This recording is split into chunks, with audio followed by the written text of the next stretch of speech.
Hello everyone, I am the storyteller and I am here to help you today.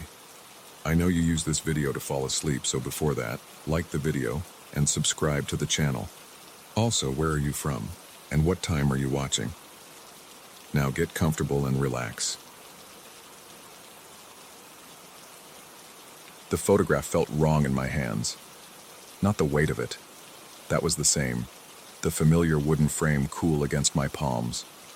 But something about the image itself had shifted. Like looking at a word you've seen 1,000 times until suddenly it stops making sense.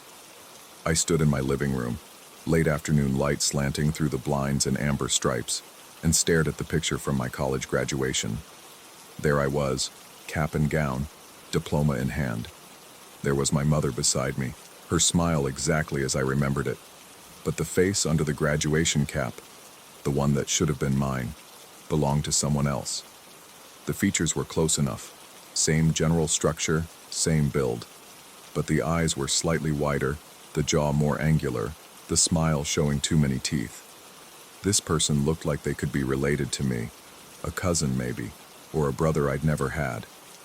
I set the frame down carefully on the coffee table, hands trembling just enough to make the movement awkward. My reflection in the darkened television screen across the room showed my face exactly as it had always been.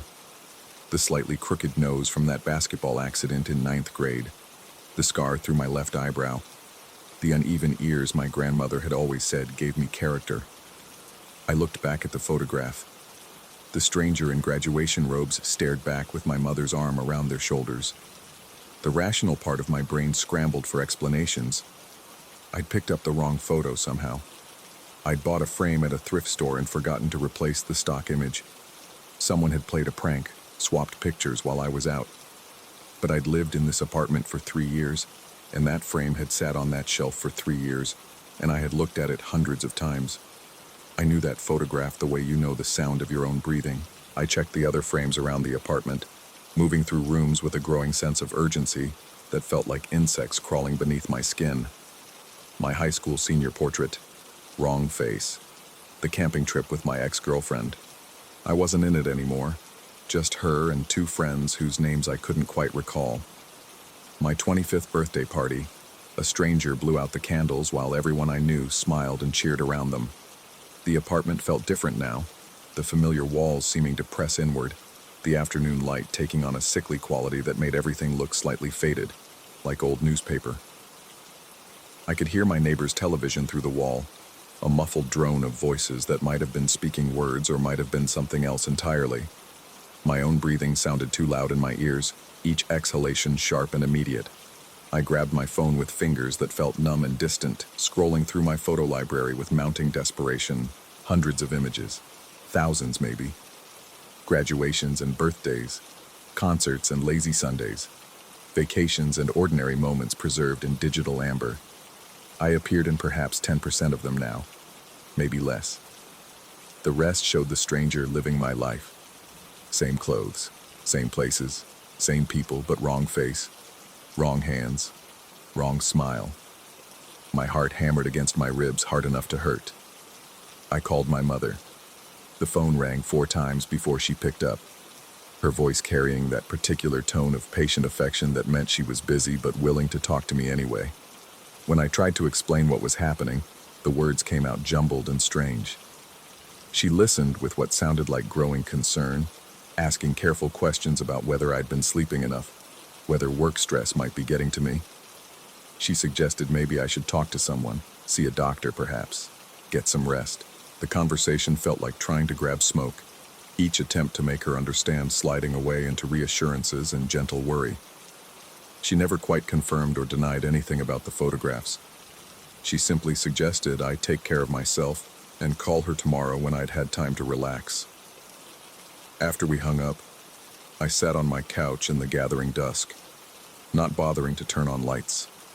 The shadows grew long and strange across the walls, familiar furniture taking on alien geometries in the darkness. Somewhere in the building, a door slammed. Footsteps moved across the ceiling above me, back and forth, following a pattern that seemed almost deliberate. The next morning I went to work trying to convince myself I'd imagined everything. That stress and lack of sleep had created elaborate hallucinations. The office felt the same as it always did. Fluorescent lights humming overhead, the perpetual smell of burned coffee from the break room, keyboards clicking in rhythmic percussion. I nodded to coworkers in the hallway, received nods in return. Normal. Everything was normal. Except Delilah from accounting, who I'd worked with for 4 years, who'd borrowed my stapler just last week, walked past me in the hallway without a glance. Not a snub or intentional ignoring.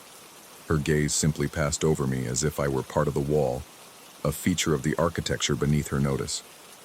I stopped, turned, called her name. She continued walking, heels clicking against linoleum, already pulling out her phone to check something. At my desk, I found my nameplate had been changed. The gold letters now spelled out something close to my name, but not quite right, as if someone had heard it once and remembered it wrong. My manager walked by and I started to point out the error, but he was already past, moving with the purposeful stride of someone late for a meeting. The day proceeded in a series of small wrongnesses that accumulated like snow, each individually dismissible, but together forming something suffocating. An email chain I should have been copied on but wasn't. A project I'd been working on suddenly assigned to someone else. Coworkers discussing a meeting I'd apparently missed, though I had no memory of it being scheduled and no invitation in my calendar. By lunch, I'd begun to feel like I was watching everything through thick glass, sounds muffled and distant, colors slightly off. I went to the bathroom and splashed water on my face, stared at my reflection in the harsh fluorescent light. Still me. Still the same face I'd woken up with every day for 32 years. The scar through my eyebrow, the crooked nose, the uneven ears. All there, all real, all mine. When I returned to my desk, there was someone sitting in my chair. They had their back to me, shoulders hunched over my keyboard, typing with casual familiarity. From behind, they looked like they could have been me. Same build, same hair color, same jacket I'd left draped over the chair that morning. But something about the way they held themselves was wrong. Too loose or too tight, like an actor who'd studied the role but hadn't quite captured the essence. I stood frozen in the aisle between cubicles, other workers flowing around me like water around a stone. No one else seemed to notice anything unusual. The person in my chair reached for my coffee mug, took a sip, set it down. They laughed at something on the screen, a sound that was almost but not quite how I laughed. The overhead lights buzzed louder, or maybe I was just noticing them more. The air conditioning kicked on with a rattle and hiss that sounded like breathing, like the building itself had lungs. My vision narrowed at the edges, darkness creeping in from the periphery. I don't remember leaving the office. One moment I was standing there watching someone else live my life, and the next I was on the street outside, late afternoon sun beating down with suffocating weight. My car was where I'd left it, but the interior smelled wrong. A cologne I didn't wear, fast food I hadn't eaten. I drove home on autopilot, hands moving through familiar motions while my mind spun in tightening circles. The apartment building looked the same as it had that morning.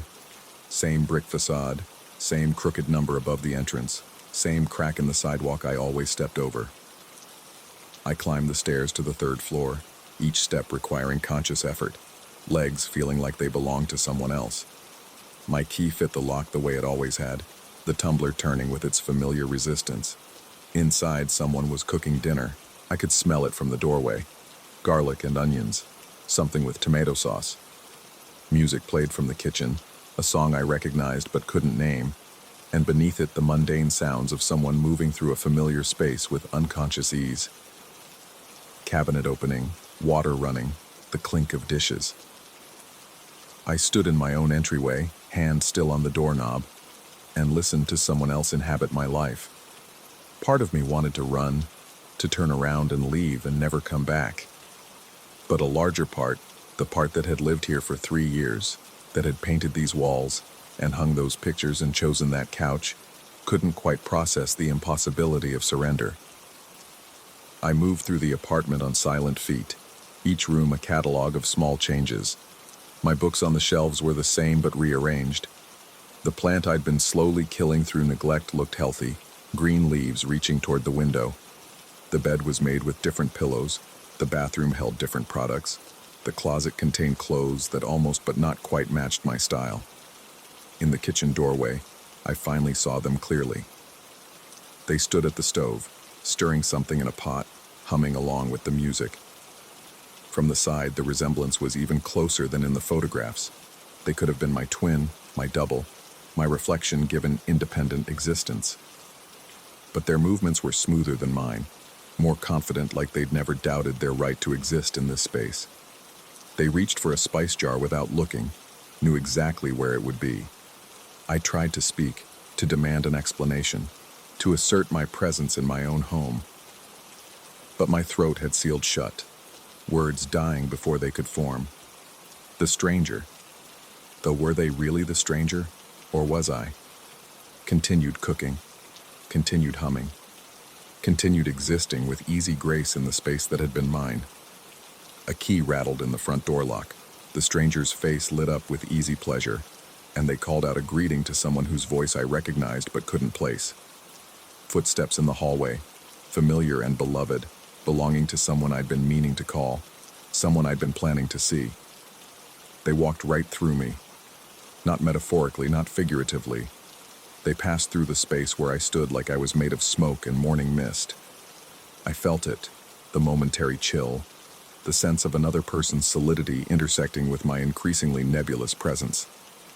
They continued into the kitchen, greeted the stranger with the warmth meant for someone expected and known, asked about their day in tones of genuine interest. I backed into the hallway, then the living room, watching through the kitchen doorway as two people who cared about each other shared the mundane intimacy of dinner preparation. The stranger said something that made the other person laugh, a joke I would have made, a callback to some shared experience that I could almost remember but couldn't quite grasp. On the coffee table, my graduation photo sat in its frame. I picked it up with hands that felt increasingly insubstantial, watched the late evening light pass through my fingers like they were made of gauze. In the photograph, the stranger smiled beneath their graduation cap, my mother's arms solid and real around their shoulders. I tried to remember my graduation day, the weight of the robes, the heat under the ceremony tent, the feeling of relief and accomplishment. But the memories felt secondhand now, like stories I'd been told rather than experiences I'd lived. Had I really been there? Had any of it actually happened to me? The laughter from the kitchen sounded warm and genuine, the sound of people comfortable in their shared existence. I set the photograph down carefully, precisely where it had been, and watched my hand fade slightly as I pulled it back. Outside, darkness had fallen completely. Streetlights flickered on one by one, casting their orange glow through windows into rooms where other people lived their real, solid, undeniable lives. I could hear the stranger and their visitor in the kitchen, discussing plans for the weekend, making promises about things that would happen in a future I was no longer part of. I walked to the window and looked out at the city spreading below. Thousands of lit windows, each one containing someone who existed, who mattered, who left footprints and shadows and marks upon the world. I pressed my palm against the glass and watched it sink through, merging with the surface like water into water. The reflection in the window showed the room behind me, the couch, the bookshelf, the lamp casting its warm glow. But where I stood, there was only empty space, a gap in the world where a person should have been. From the kitchen, the stranger laughed again at something their visitor said. The sound carried through the apartment with easy familiarity, filling spaces that had once been mine with someone else's joy. They were discussing whether to watch a movie, debating options with the comfortable friction of two people who knew each other well. I wondered if anyone would notice when I was completely gone, if there would be a moment when the last photograph changed, when the final memory rewrote itself, when even the empty space where I'd been would fill in with someone else's presence. Or if the erasure would be so complete that there would never have been anything to notice, no absence because there had never been a presence to begin with. The apartment door opened again.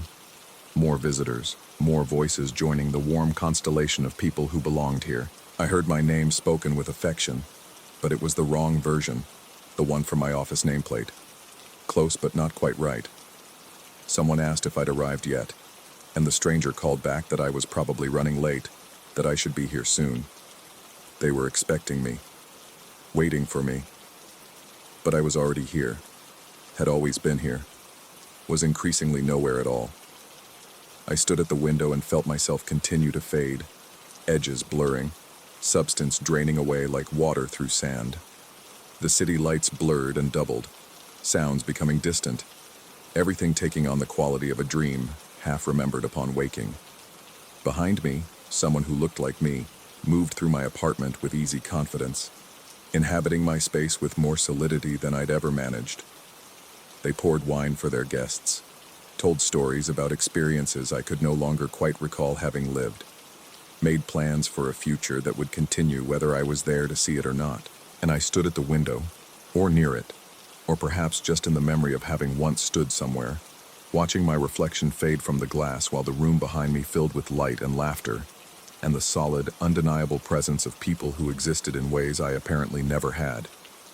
The last thing I heard, before the sounds became too distant to distinguish, was someone proposing a toast. To new beginnings, they said. To fresh starts. To the life we're building together. And in the window's darkening surface, where my reflection should have been, there was only the room beyond, complete and whole, and utterly absent of any evidence that I'd ever been there at all.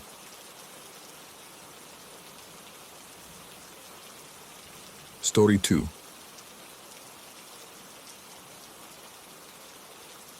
The first audio file arrived on a Tuesday, dropped into our podcast submission folder with no accompanying message, no name, just a timestamp and an email address that bounced when I tried to reply. I almost deleted it. Our show, Unresolved, covered cold cases and mysterious disappearances, not confessional rambling from anonymous sources. But something about the file name stopped me. Final recording P01, MP3. The melodrama of it felt deliberate, performative. I pressed play. The voice belonged to a woman, middle-aged perhaps, with an accent I couldn't quite place. She spoke with unnerving clarity, describing in meticulous detail how she would be found 3 days from the recording. The apartment on 7th Street, she said, the one with the green door. The bathtub would be full, the water would be cold. She described the temperature of the room, the smell of lavender soap mixing with something else, something metallic. She mentioned the position of her body, the specific angle of her head against the porcelain. Every word was measured, clinical, as though she were narrating a scene from a film rather than predicting her own end. I sat in my cramped studio apartment, headphones pressing against my ears, and felt my skin prickle. The recording ended abruptly at 4 minutes and 22 seconds. No goodbye, no explanation, just silence. At first, I convinced myself it was fiction, some creative writing exercise or an elaborate prank. People sent us fabricated stories constantly, hoping to get featured on the show. But the details bothered me. They were too specific, too mundane. No dramatic music, no theatrical pauses. Just facts delivered with the emotional detachment of someone reading a grocery list. I spent the next day trying to verify anything from the recording. The address existed. An apartment building on 7th Street, northeast side of the city, exactly where she'd described. The green door was real. I pulled up street view images and felt something cold settle in my chest. Everything matched. 3 days after I received the audio, the news reported a body discovered in that exact apartment. The details were sparse in the initial reports, but what little information emerged aligned perfectly with what I'd heard in that voice. The bathtub, the position, even the goddamn lavender soap was mentioned in a follow-up article about the scene. I should have gone to the police. Instead, I backed up the audio file to 3 different drives and waited for the second recording. It arrived 4 days later. This time, a man's voice, younger, with a nervous laugh that interrupted his sentences. He described a parking garage, level 3, northwest corner, a sedan with a dented fender. He talked about the steering wheel, the way his hands would be positioned, the exact time of day when the shadows would fall at a particular angle through the concrete pillars. He mentioned the radio would be playing something classical, a station he never usually listened to. Mozart, he thought, or maybe Beethoven. He wasn't sure. The uncertainty in his voice made it worse somehow, more authentic. I verified the parking garage before he was found. It took me 2 days of driving around the city, checking every multi-level structure until I found the one with the right configuration. The northwest corner of level 3 was exactly as described. I sat in my car, hands shaking, and wondered what the hell I was supposed to do with this knowledge. When they found him, the news reports were brief. A man discovered in his vehicle, apparent medical emergency, investigation ongoing. But I knew exactly how he'd been positioned, exactly which station would have been playing on the radio. The third recording came a week later, then a fourth, then a fifth. Each one followed the same pattern. Anonymous submission, detailed description, exact prediction. I started keeping a spreadsheet, cross-referencing details, tracking timelines. Every single recording came true. Every single one. My partner Wesley thought I was losing it. He'd been producing the podcast with me for 3 years, and we'd developed a rhythm, a shorthand. But when I tried to explain what was happening, when I played him the recordings and showed him the news articles, he just looked at me with this expression I couldn't quite read. Concern, maybe, or pity.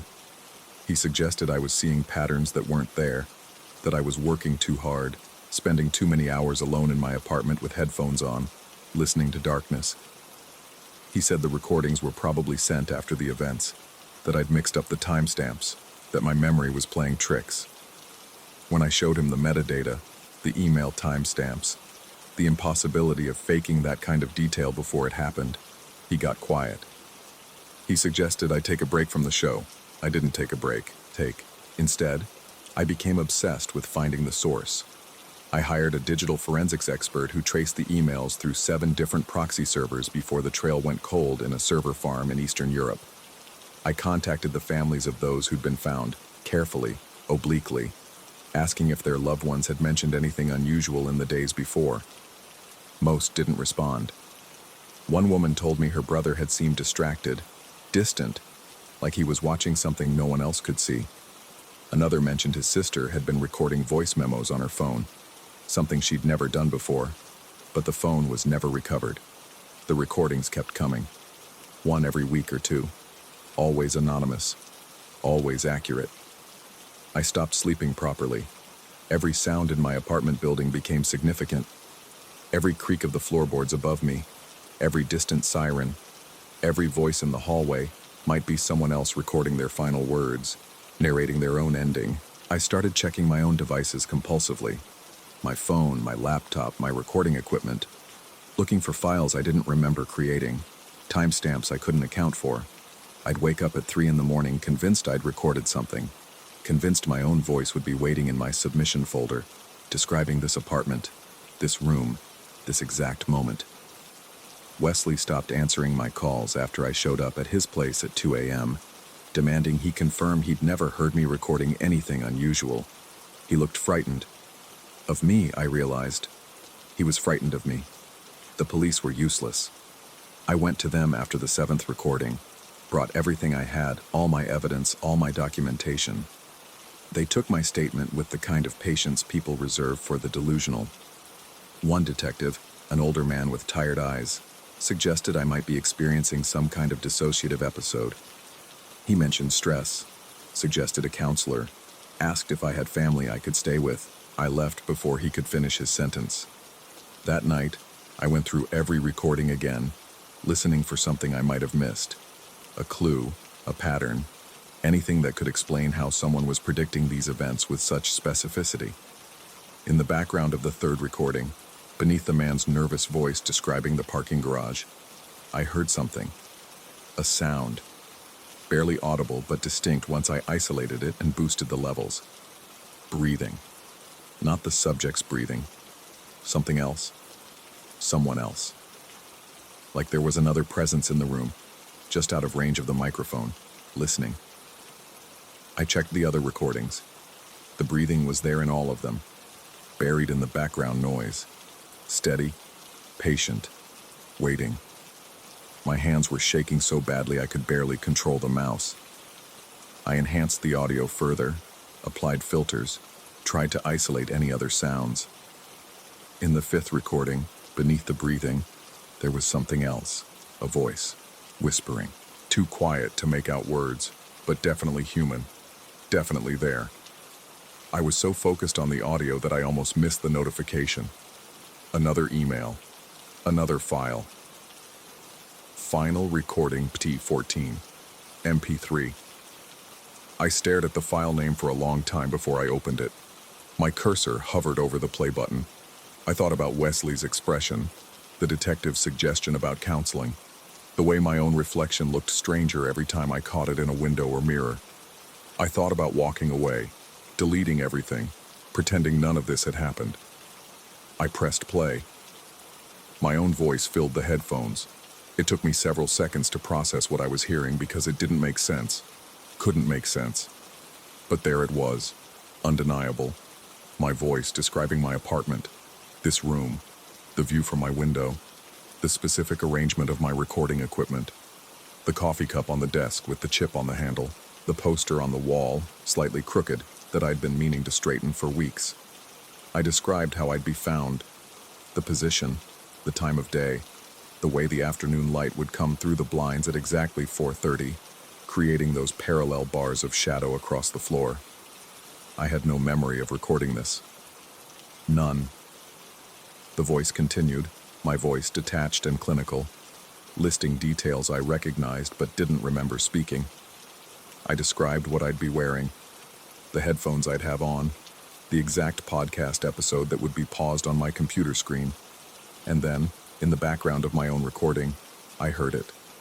The breathing. That same steady, patient breathing I'd found in all the others.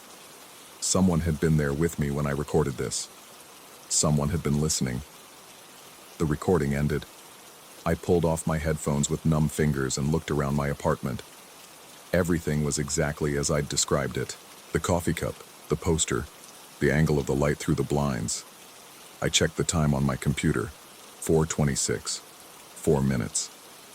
I stood up, my chair scraping against the floor, and the sound seemed too loud, too present. I could hear my own breathing now, ragged and quick, and beneath it something else. That steady, patient breathing that shouldn't be there, that couldn't be there. I turned slowly, scanning every corner of my studio apartment. Empty. Completely empty. Just me and my equipment and the afternoon light starting its slow crawl toward 4:30. My phone buzzed. A text from Wesley, the first communication in 2 weeks. It said he'd been thinking about what I'd told him, that maybe I was right to investigate, that he wanted to help. He asked if I was home, if he could come over. He said he was worried about me. I stared at the message. Wesley had never texted like that. Wesley always called, always preferred voice to text, and something about the phrasing was wrong, too formal, too careful. I looked back at my computer screen. The recording software was open, but I didn't remember opening it. The red record button was dark, inactive, but the waveform display showed recent activity. A file from earlier today, time-stamped 4 hours ago. I couldn't remember the last 4 hours. The light through the blinds was shifting, those parallel bars of shadow beginning their march across my floor. I watched them, transfixed, as they moved exactly as I'd described, exactly as my voice had predicted. 4:29. The breathing in my apartment had stopped. Or maybe it had never been there at all. Maybe it had always been just me, just my own breath, my own voice, my own mind trying to make sense of patterns that didn't exist. But the recordings were real. The predictions were real. The people were real. I picked up my headphones, felt their familiar weight. My computer screen glowed in the dimming light.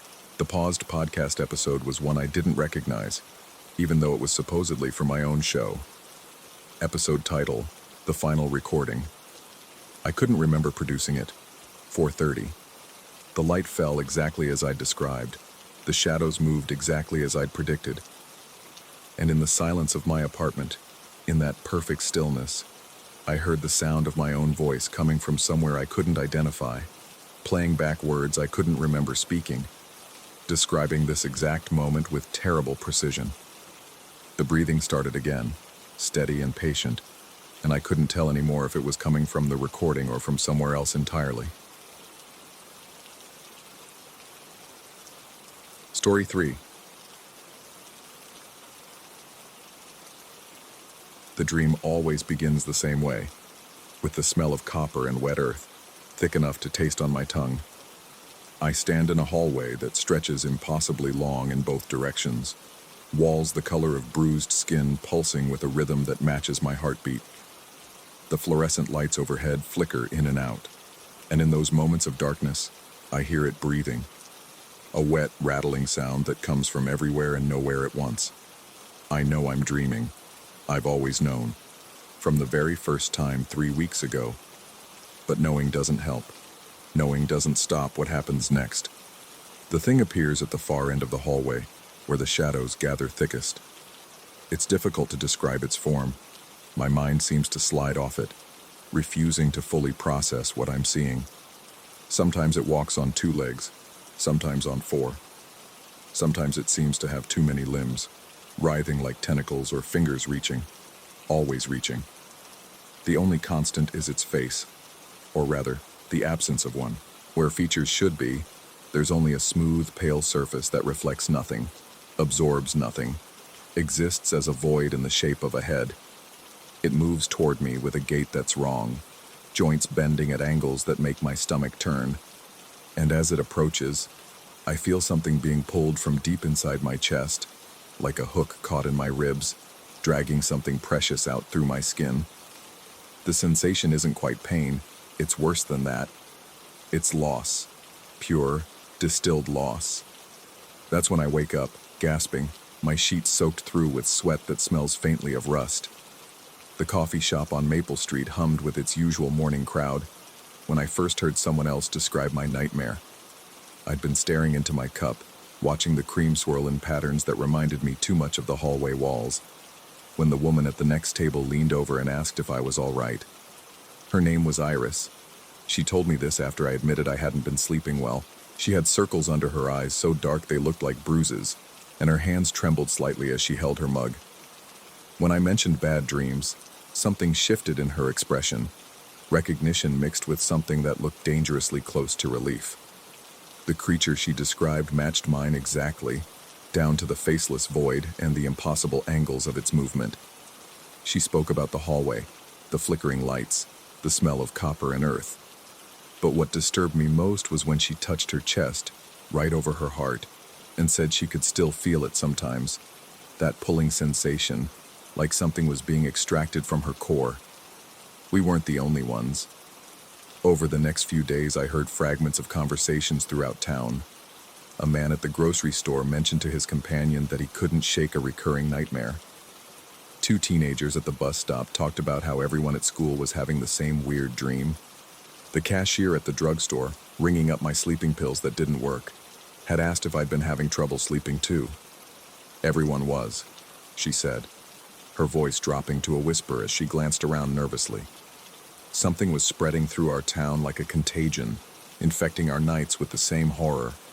I started keeping a journal, documenting each occurrence.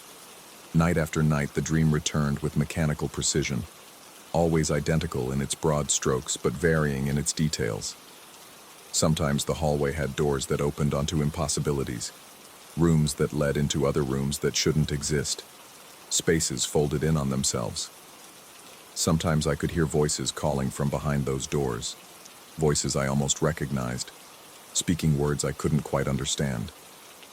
But the creature was always there, always approaching, always feeding. The pulling sensation grew stronger with each dream. I began to notice gaps in my memory during my waking hours. Small things at first. I couldn't remember the name of my childhood dog, though I could recall the feeling of its fur under my fingers. The taste of my mother's cooking lingered on my tongue, but the specific dishes themselves had vanished from my mind like smoke. Faces of old friends became blurred around the edges, their features shifting and uncertain when I tried to picture them. I wasn't alone in this deterioration. Iris called me one morning, her voice tight with panic, saying she couldn't remember her wedding day. She knew she'd been married. The photos proved it. But the memory itself was gone. Not fuzzy, not unclear. simply absent, leaving only a hollow space where something precious had once lived. At the library, I found Vincent, the head librarian, sitting at his desk with tears streaming silently down his face. He'd forgotten the birth of his daughter, he told me, 23 years ago, the most important day of his life, and now there was nothing but a cold, empty void where that joy had been stored. The creature wasn't just visiting our dreams, it was taking something from us. We formed a group, those of us who were willing to acknowledge what was happening. 12 people gathered in the community center basement on a Tuesday evening, though by the following week, 3 had stopped coming, not because they doubted, but because they'd forgotten why they were afraid. The memories of their fears had been consumed along with everything else. We tried everything. Staying awake didn't work. The exhaustion would eventually claim us, and the dream would be waiting.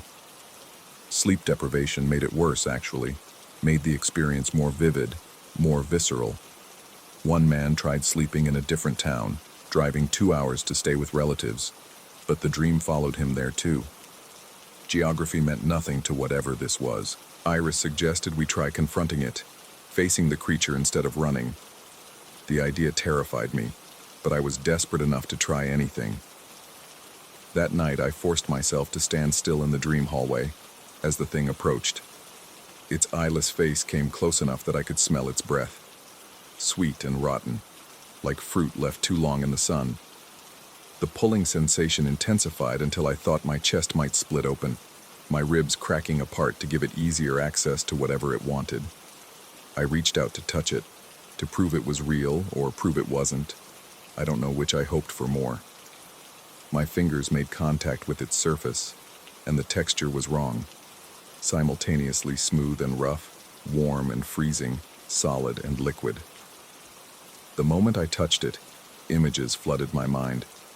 Thousands of faces, millions of memories, an ocean of stolen joy and love and triumph, all compressed into a single, overwhelming instant. I jerked awake, screaming, my hand burning where it had made contact. There was no mark on my skin, but I could still feel it for days afterward. A phantom pain that pulsed in time with my heartbeat.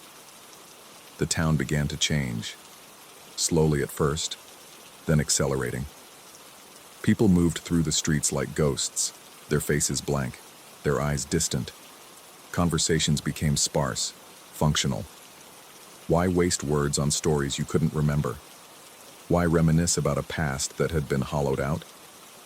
The local newspaper ran a story about an unusual outbreak of collective amnesia, bringing in specialists from the city to study the phenomenon.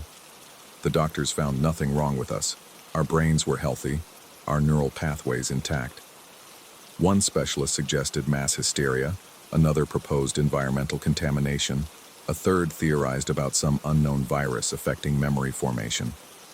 None of them had experienced the dream, so none of them understood. But they would. Eventually, they would. I discovered something in my research, buried in an old book Vincent had found in the library's restricted collection. The text was dense, written in a style that suggested it had been translated multiple times from languages that no longer existed. It spoke of entities that existed in the spaces between waking and sleeping, creatures that fed on the energy of human emotion, specifically, the bright, pure energy of cherished memories and happy moments. According to the text, these entities were drawn to concentrations of human consciousness, appearing when enough people in close proximity experienced similar emotional states. They would anchor themselves to a place, feeding until there was nothing left worth taking, then moving on to find fresh prey. The book described them as parasites, yes, but also as something more fundamental, as natural as predators in the wild, simply operating on a different plane of existence. It suggested that they'd always been there, throughout human history, explaining sudden outbreaks of melancholia, entire towns falling into inexplicable despair, communities where joy seemed to wither and die for no apparent reason. The book offered no solutions. No way to banish them, no ritual to protect ourselves, no secret weakness to exploit. Only the cold comfort of understanding that we weren't going mad, we were simply being consumed. 3 months into the phenomenon, I could barely remember what happiness felt like. Not the word, not the concept, The actual sensation was gone. I knew intellectually that I'd once experienced joy, but trying to recall the feeling was like trying to remember a color I'd never seen. Iris stopped returning my calls.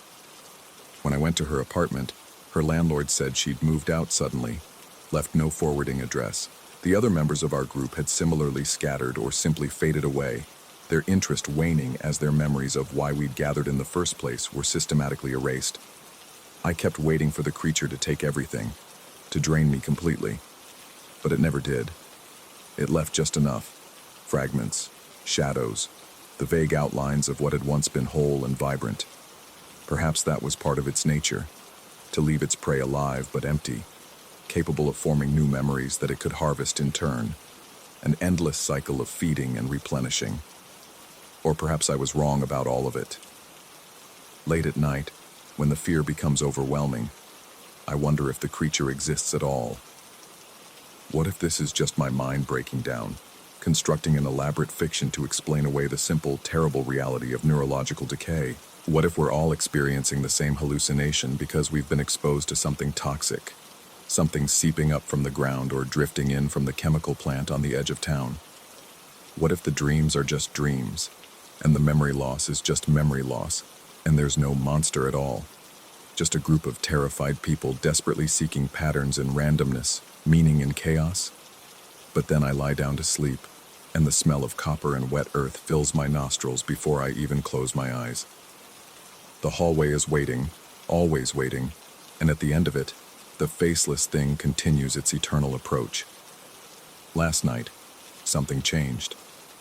The dream began as always: the hallway, the lights, the creature emerging from shadows.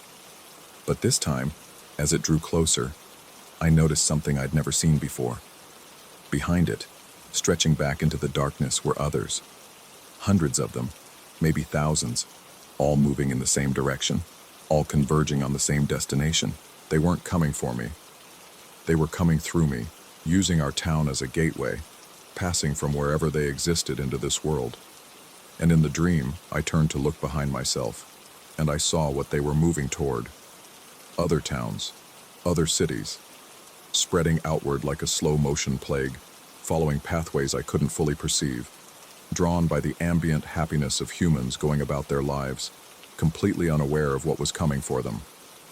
I tried to shout a warning, but my voice wouldn't work. I tried to run, but my legs wouldn't move. All I could do was stand there and watch as they flowed past me, through me, beyond me, their faceless heads turning slightly as they passed, acknowledging my presence without interest, without malice, without anything at all. When I woke, the sun was streaming through my window, and I could hear birds singing outside. Normal, ordinary, beautiful. I tried to remember why I'd once loved mornings like this, what it was about sunshine and birdsong that had made me smile. The memory was gone, but I know, or think I know, that I used to love mornings. I have the shape of that knowledge, the outline of that joy. It's like looking at a photograph where someone has been carefully cut out, leaving only the background and a person-shaped hole. I'm writing this down now, while I still can, while I still remember enough to form coherent thoughts about what's happening. I don't know if anyone will read it. I don't know if it matters. The sun is setting now, and I can feel sleep pulling at me with the inevitability of gravity. Tonight, I'll walk that hallway again. Tonight, I'll feel that pulling sensation in my chest again. And tomorrow, if I wake, I'll have lost something else. Some other fragment of what made me human. Some other piece of the person I used to be. Unless none of this is real. Unless I'm sitting in some hospital somewhere, sedated and confused, my brain misfiring in ways that create elaborate fictions about dream parasites and stolen memories. Unless the real horror isn't that something is feeding on us, but that we're simply randomly falling apart, and there's no monster to blame, no external threat to fight, just the slow, inexorable dissolution of self. I don't know which possibility frightens me more. The light is fading now, and the shadows in the corners of my room seem darker than they should be, deeper than normal shadows have any right to be. I can smell something faint on the air, copper and wet earth, though the window is closed and there's no source for such a scent. Either the creature is real, and it's learning to cross over even while I'm awake. Or I'm losing my grip on reality completely.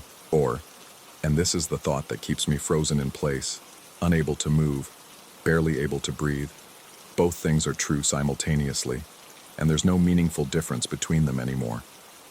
The darkness is spreading across the floor now, pooling like liquid, rising like smoke. I can hear that breathing sound, wet and rattling, coming from inside the walls, inside my head, inside everything. And I still don't know if I should be terrified of what's out there in the dark, or what's in here, in my mind, creating monsters to explain away the simple horror of forgetting who I am. The only certainty is this: when I close my eyes tonight, something will be waiting. And whether it exists in my dreams, or in the space between sleeping and waking, whether it's a creature from beyond, or a manifestation of my own dissolution, doesn't matter anymore. It's feeding either way.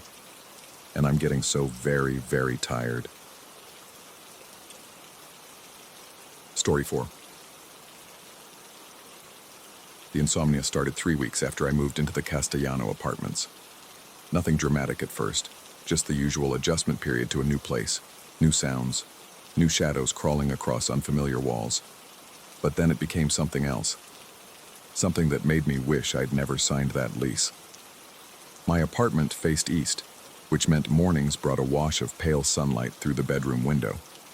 What the landlord hadn't mentioned during the tour was what else that window faced: the Hendricks Building, a 7-story Art Deco structure that had been abandoned for the better part of a decade.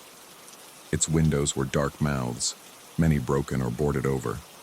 During the day, pigeons nested in the ornate cornices. At night, it was just a black silhouette against the city's ambient glow. I'd been lying awake for hours that first night it happened, watching the red numbers on my alarm clock tick forward with agonizing slowness. 2:47 a.m., 2:51 a.m., 2:58 a.m. My mind churned through work deadlines and unpaid bills and the particular loneliness of being 36 and starting over in a new city where I knew no one. When the clock hit 3 a.m. exactly, I heard it. Not a sound precisely, more like the suggestion of sound, a collective inhalation, as if the building next door had taken its first breath in years. I sat up in bed, my cotton sheets damp with sweat despite the October chill. The Hendricks Building stood there across the alley, maybe 40 feet from my window, and on the 3rd floor, where before there had been only darkness, a warm yellow light now glowed behind filthy glass. I told myself it was a security light on a timer. Street kids, squatters, any rational explanation. But then another light flickered on, this time on the 5th floor, then 2 more on the 4th. Within minutes, nearly every window in the abandoned building blazed with that same amber radiance. And I could see them. Shadows moving behind the windows. Dozens of them.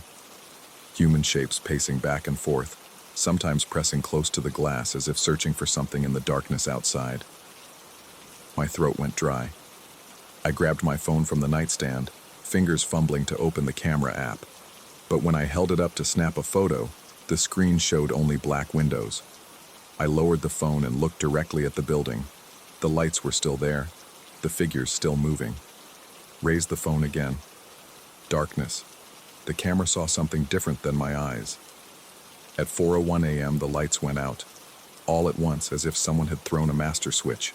The Hendricks Building returned to its corpse-like stillness, and I was left sitting in my bed, heart hammering, wondering if I'd imagined the entire thing. I didn't sleep the rest of that night. The next day I researched the building online. The Hendricks had been built in 1924 as luxury apartments. It changed hands several times over the decades before finally being condemned in 2016 due to structural issues and asbestos. Various developers had purchased it with grand renovation plans that never materialized. The last article I found was from 3 years ago about a proposed conversion to microlofts. Nothing since. I wanted to believe I'd hallucinated the lights, the figures, stress-induced, the mind playing tricks in that liminal space between waking and sleep. But when 3 a.m. rolled around again, it happened exactly the same way.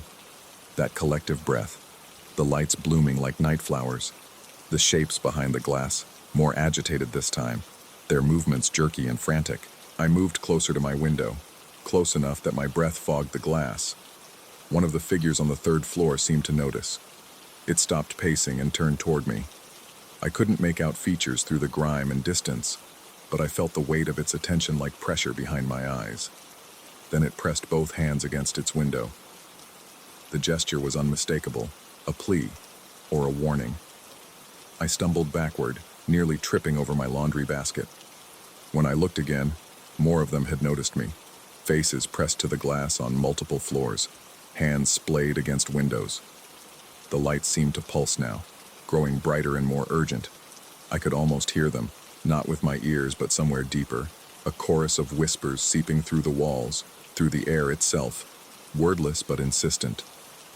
At 4 a.m., darkness reclaimed the Hendricks building. I called in sick to work that day and spent hours watching the abandoned building from my window. Construction workers passed by occasionally. A mail carrier made her rounds. Life continued with mundane normalcy on the street below. The Hendricks just sat there, inert and lifeless, giving no indication of the impossible things that happened within it during that single hour before dawn. That night I forced myself to stay awake. I drank coffee, splashed cold water on my face, did jumping jacks in my living room. I told myself I would document everything, find some proof that I wasn't losing my mind. But when 3 a.m. arrived and the lights blazed to life, my hands shook too badly to hold my phone steady. The camera still showed only darkness anyway. This time, I noticed something new. One window on the second floor remained dark while all the others glowed. And in that darkness, someone stood perfectly still, a deeper shadow within shadow. While the other figures paced and pressed against their windows with desperate energy, this one simply waited, watching me with the patience of something that had all the time in the world. I don't know how long we stared at each other across that narrow gap between buildings. Minutes. Hours. Time felt liquid and unreliable. When the figure finally moved, it was to raise one hand in a slow, deliberate wave. Not friendly, not threatening, just acknowledging. My neighbor knocked on my door the next morning, a woman in her 60s who lived 2 doors down. She wanted to know if I'd been making noise during the night. Said she'd heard footsteps in the hallway, someone trying door handles. I assured her it wasn't me, and she left with a tight smile that suggested she didn't believe me. But her visit planted a seed of doubt. I'd been so focused on the Hendricks building that I hadn't paid attention to sounds from my own hallway. What if whatever was in that abandoned structure wasn't content to stay there? What if it was already reaching out, testing boundaries? The library downtown had newspaper archives going back a century. I spent my lunch break scrolling through microfiche, searching for anything about the Hendricks building that might explain what I was witnessing. I found the expected. Construction announcements, society page mentions of parties held there in the building's heyday, complaints about noise violations. But then I found something else. In 1953, all 42 residents of the Hendricks building disappeared over the course of a single night. Beds left unmade, dinners abandoned mid-meal, personal belongings untouched. The police investigated but found no signs of foul play, no indication of where the residents might have gone. The case went cold. New tenants eventually moved in. Life continued. The article mentioned one strange detail that made my skin crawl. Several neighbors reported seeing lights in the building's windows during the night of the disappearance, but only between 3 and 4 a.m. When police entered the building at 4:15 a.m., they found it completely dark and empty. I photocopied the article with trembling hands. That night, I couldn't bring myself to look. I closed my bedroom curtains and huddled under my blankets like a child hiding from monsters. But I could feel it happening anyway. That collective breath at 3 a.m., the sudden presence of many minds awakening in that dead structure. The whispers came through my walls, more insistent now. They weren't speaking English or any language I recognized, but somehow I understood their meaning. They were calling, inviting, offering. Offering what? A trade, a switch. 1 hour of their existence for all of mine. Freedom from that endless loop of darkness and light. Darkness and light, trapped in a single hour that repeated forever. All I had to do was accept. All I had to do was cross over. I lasted 4 nights with the curtains closed before curiosity and terror and something else, something that felt almost like longing, drew me back to the window. The Hendricks building blazed with that amber light, and every figure stood at their respective windows now, motionless, all facing my direction. Dozens of them, maybe hundreds. How many could be crammed into a building that size? More than should be possible. The figure in the dark window on the second floor moved closer to the glass, close enough that the ambient light from neighboring windows finally illuminated its features. It wore my face. Not exactly. The proportions were slightly off. The eyes set a fraction too wide apart, but close enough to make recognition slam into me like a physical blow. It smiled with my mouth and placed both hands on its window. Then, with slow deliberation, it began to push.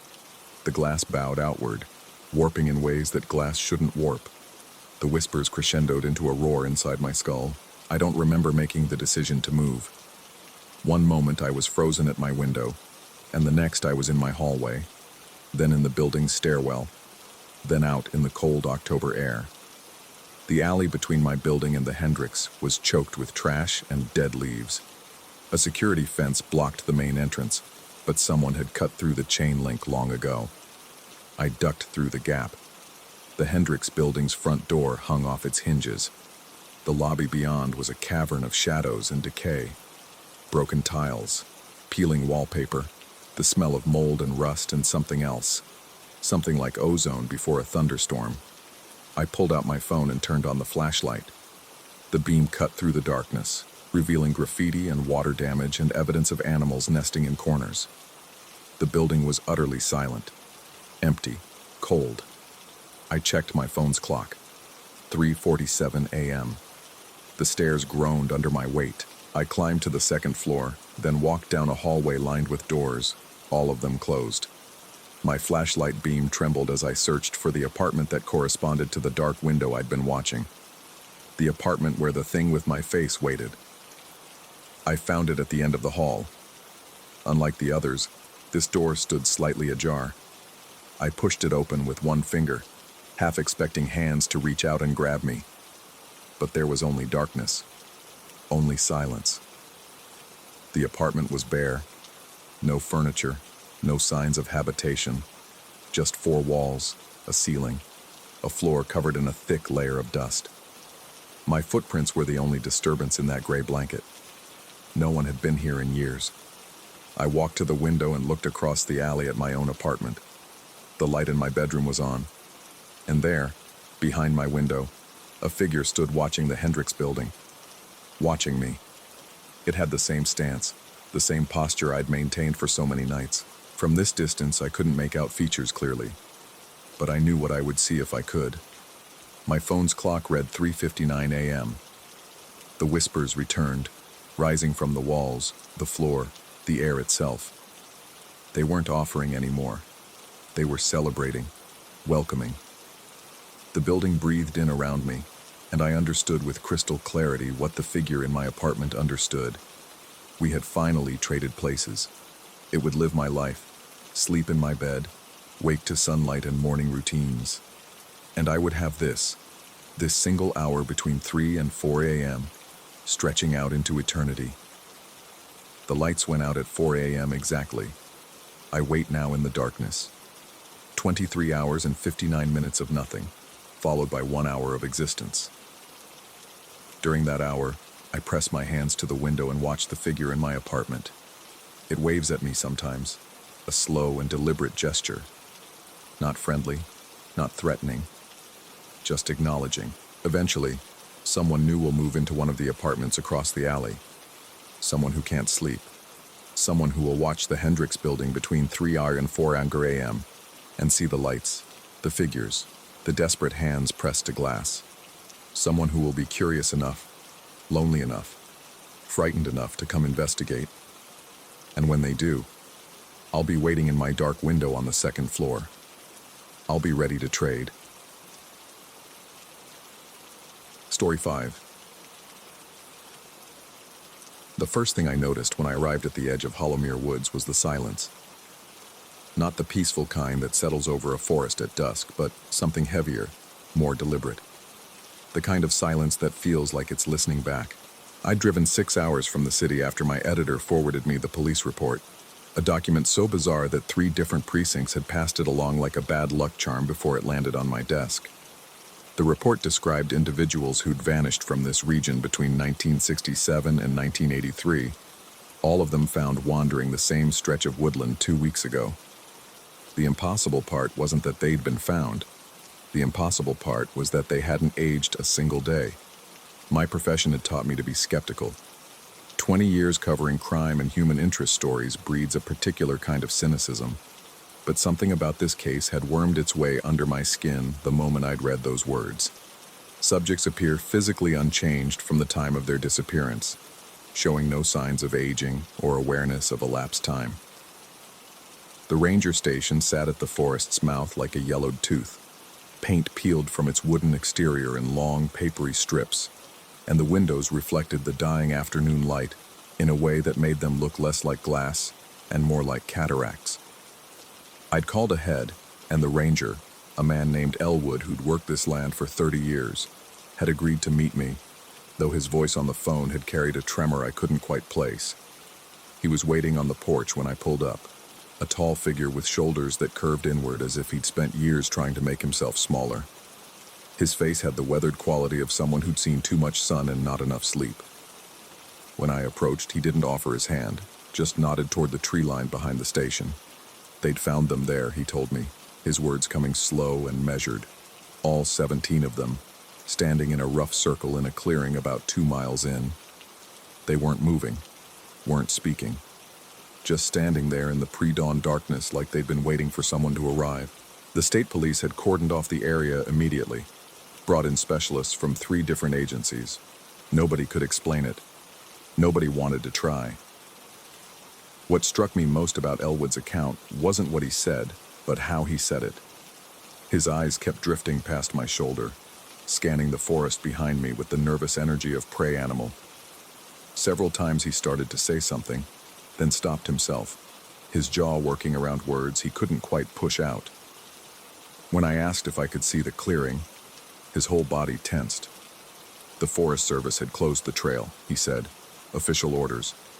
But then he'd paused, scratched at something on his forearm that I couldn't see, and told me that if I wanted to go anyway, he couldn't stop me.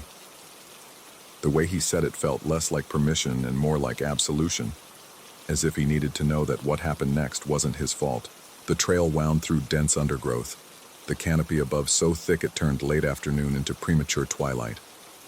My footsteps seemed obscenely loud in that pressing quiet, each crack of a twig echoing further than it should have. The trees here were old, ancient oaks and maples with trunks wide enough to hide a person, their bark darkened and split with age. Moss grew in thick carpets up their northern sides, and fungi bloomed from their roots in pale, fleshy clusters that looked disturbingly organic. I'd walked maybe half a mile when I noticed the first drawing. Someone had nailed a piece of paper to a tree trunk at eye level. The edges were already curling with moisture, but the image remained clear. Dozens of circles arranged in an irregular pattern, some larger than others, all with a small dot in the center. Eyes. Nothing else. No body, no face, just eyes rendered in frantic, overlapping strokes that had torn through the paper in places. My pulse quickened in a way that annoyed me. I'd seen crime scene photos that would make a coroner flinch. This was just paper and pencil, but something about those eyes, the way they seemed to stare from multiple angles at once, the way the artist had pressed so hard the graphite had smeared into shadow, made the back of my neck prickle with involuntary awareness. I found 3 more drawings in the next quarter mile. Each one was the same. Eyes, always eyes, staring from the page with an intensity that felt less like representation and more like documentation. The later drawings showed more detail, suggestions of texture around the eyes, something that might have been scales or bark, or neither. The final one I found had been torn in half, the jagged edge cutting through the middle of the image, but someone had carefully positioned both pieces side by side, as if the completeness of the picture mattered more than the integrity of the paper. The clearing appeared suddenly, opening up like a wound in the forest's fabric. It was smaller than I'd expected, maybe 20 feet across, ringed by trees that leaned inward at unnatural angles. The ground here had been trampled flat by dozens of feet, official boots and civilian shoes churning the earth into a carpet of mud and dead leaves. Yellow police tape still clung to several tree trunks, though much of it had torn free and now hung in limp streamers that swayed despite the absence of wind. But it was the center of the clearing that stopped me cold. Someone, several someones, from the overlapping stiles, had drawn directly on the ground. Hundreds of drawings, maybe thousands, scratched into the dirt and mud with sticks and fingers, and what might have been stones. The same image, repeated endlessly in concentric circles that spiraled outward from a central point. Eyes, layers upon layers of eyes, each one precisely rendered despite the crude medium, each one staring upward at the canopy with the same fixed intensity. I knelt at the spiral's edge, my hands trembling in a way I couldn't quite control. This close, I could see the fingerprints pressed into the mud, the way the artists had worked with such single-minded focus that they'd worn the skin from their fingertips. Dark stains marked where blood had mixed with dirt, turning portions of the ground into rust-colored paste. The medical reports hadn't mentioned this, or maybe they had, and someone had decided it was better left unread. The sensation of being watched hit me like a physical weight. I stood quickly, scanning the tree line, but saw nothing. The forest pressed in around the clearing with that same heavy silence, broken only by the sound of my own breathing and the rapid thud of my pulse in my ears. But the feeling persisted, growing stronger with each passing second. Not just that I was being observed, but that I was being evaluated, measured against some unknowable standard. Then I saw them. They weren't visible exactly, more like impressions of presence, places where the shadows between trees seemed to hold a density they shouldn't have. I counted 7 before my mind rebelled against the counting, refusing to process what my eyes were trying to tell it. They stood at the clearing's edge, perfectly still, and though I couldn't make out details, couldn't see faces or bodies or anything solid, I knew with absolute certainty that they were looking at me. No, not at me, past me, through me, at something behind me. The instinct to turn around was overwhelming, but something deeper, some primal survival mechanism that had kept my ancestors alive in darker times, kept me frozen in place. I could feel it now. Whatever stood at my back, could feel the weight of its attention settling over me like a shroud, could sense the massive presence that had nothing to do with physical size and everything to do with the way it seemed to bend space around itself. I don't know how long I stood there. Time stretched and contracted in ways that made measurement meaningless. But eventually, moving with the careful deliberation of someone navigating a nightmare, I turned around. The center of the clearing was empty. Obviously, empty. There was nothing there but mud and those endless, spiraling drawings. But I could still feel it. Something vast and patient and utterly alien. Something that existed in the spaces between what I could see and what I could comprehend. The drawings weren't representations, I realized.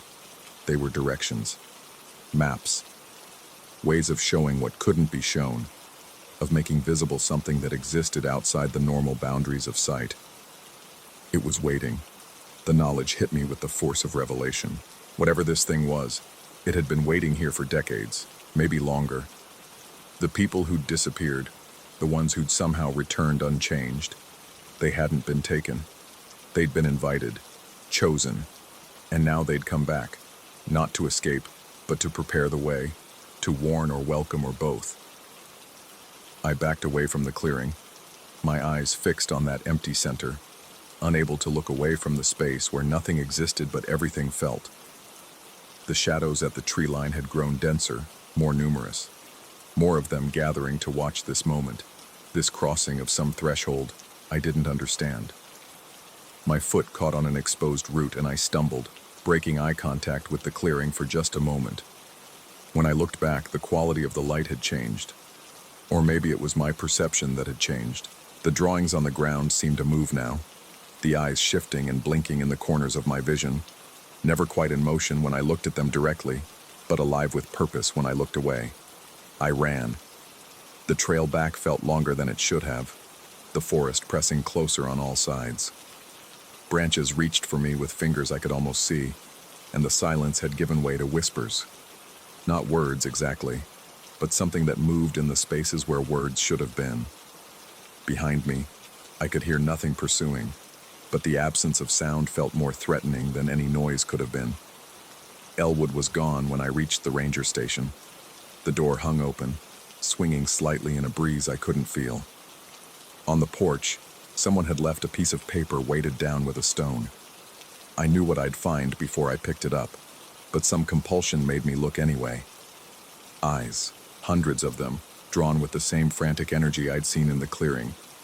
But these were fresh, the pencil marks still sharp and clear, and at the bottom, in handwriting that shook so badly it was barely legible, a single phrase: "It sees you now." I drove back to the city that night, my hands white-knuckled on the steering wheel, my eyes checking the rearview mirror more than the road ahead. I told myself it was exhaustion, stress, the power of suggestion working on an overactive imagination. I told myself a lot of things, but late at night, when I close my eyes to sleep, I can still feel it. That patient, inexorable attention, that sense of being cataloged, filed away, remembered. And sometimes, in the moment between waking and dreaming, I find myself reaching for a pencil, my fingers moving of their own accord, drawing circles with dots in the center. Eyes that stare at nothing and everything. I haven't been back to Hollowmere Woods. The case file sits in my desk drawer, growing heavier every day I don't open it. My editor stopped asking about the story after I filed my initial report, a sanitized version stripped of anything that mattered. She said it was fine. She said it read like fiction anyway. Maybe it is fiction. Maybe I spent too long in those woods and let the atmosphere get to me. Maybe there's a reasonable explanation for everything I saw and felt, some rational breakdown of perception and reality that would make it all make sense. But I don't think so. Because 2 nights ago, I saw Elwood on the evening news. He'd been found wandering the interstate 30 miles from Hollowmere, confused and disoriented. When the police tried to question him, he wouldn't speak, couldn't speak. He just sat in the interrogation room and drew over and over the same image on every piece of paper they gave him. And yesterday, I found a drawing slipped under my apartment door. I keep telling myself I won't look at it, that I'll throw it away, burn it, forget this whole thing ever happened. But it's there, sitting on my kitchen table, and I can feel it even from the other room. Can feel those eyes staring up at nothing, patient and persistent and waiting. Always waiting. Because that's what it does, isn't it?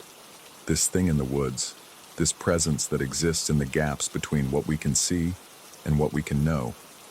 It waits, and it watches.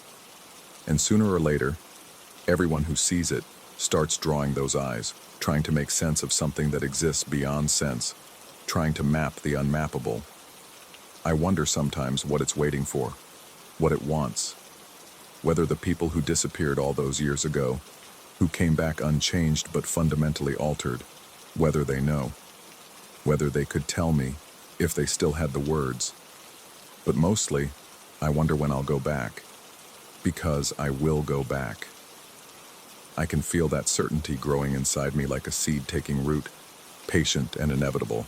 There's something in that clearing that I was meant to see, meant to understand. Something that the drawings are trying to show me, if I could just learn to look the right way. It sees me now. And maybe, I think in the darkest part of the night, maybe I'm starting to see it too.